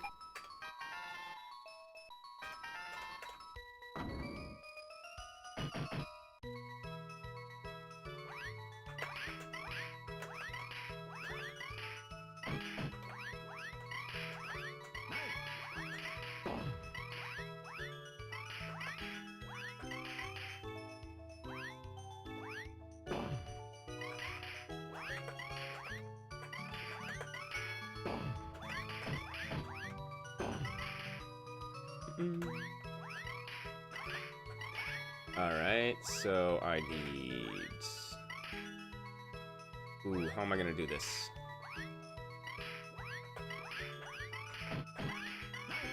S... Lawn... Dang it.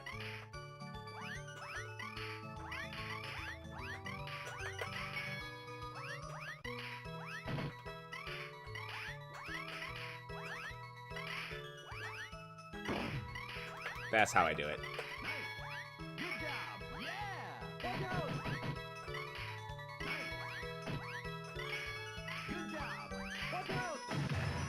Man, right?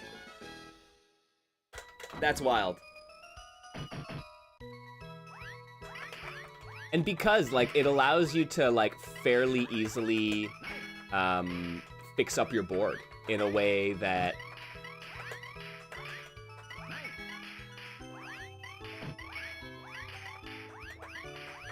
I think the way a lot of people end up, right, you just top out because you don't have a great you don't have a great way to control your board. So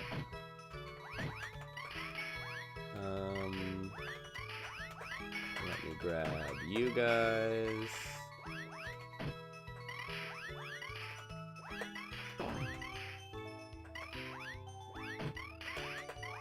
Let me reset. Dang it. Nah, let me just do that. Get rid of all those guys. Hope for a clear. Don't get anything.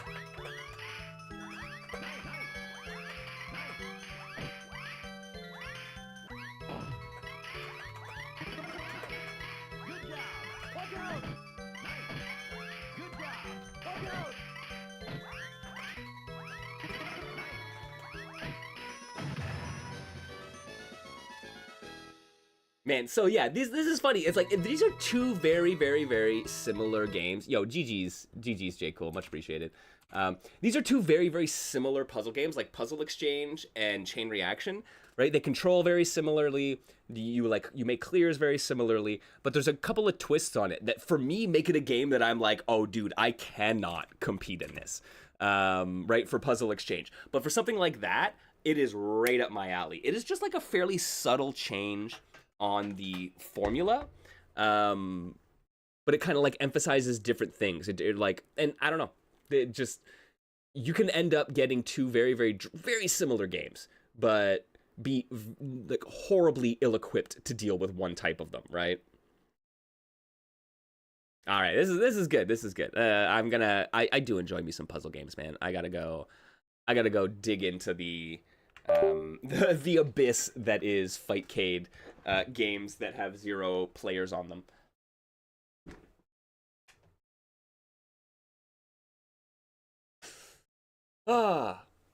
Man, but friends, yo, give me some suggestions, guys. Hit me up in the Discord. Let's go chat about some. Let's go chat about some potentially great mystery games. Come share your favorites. Let me know, and maybe next week we'll take a look. I'll gather a list and we'll take a look at some of the like quintessential mystery tournament games. Maybe I'll reach out to Guardian or it's Chris now, just to get some takes from them. They are very prolific hosts of mystery tournaments, and they might have some insight as to what are the kinds of games that you should be learning. What are the like stalwarts of the format and that kind of stuff. Tecmo stackers? Depends what kind of stacks. But guys, let me know. And yo, as always, man, thanks everyone for joining me here in the digital basement for Niche Fighter Monday. I appreciate it. I'm gonna be trying to. I keep saying this. I gotta do more retro streams, man. Guys. I'm gonna maybe I'll just, I don't know, play Dragon Quest 4 or something like that. I have my copy of Dragon Warrior 4. I don't think I've actually ever beaten that game, but I might just need a like standard, reliable game that I could go to and make some progress in on Friday nights, so I can, feel something after a week of work. I'm sure you understand. Friends, thanks for joining me. I'm going to be off until later on this week, but I'm here every Monday for Niche Fighter Monday. I hope you join me next week as well. We'll check out some more cool stuff. Until then, be kind to yourselves, be kind to each other, and stay safe out there, everyone. I will catch you next time in the digital basement. Peace out.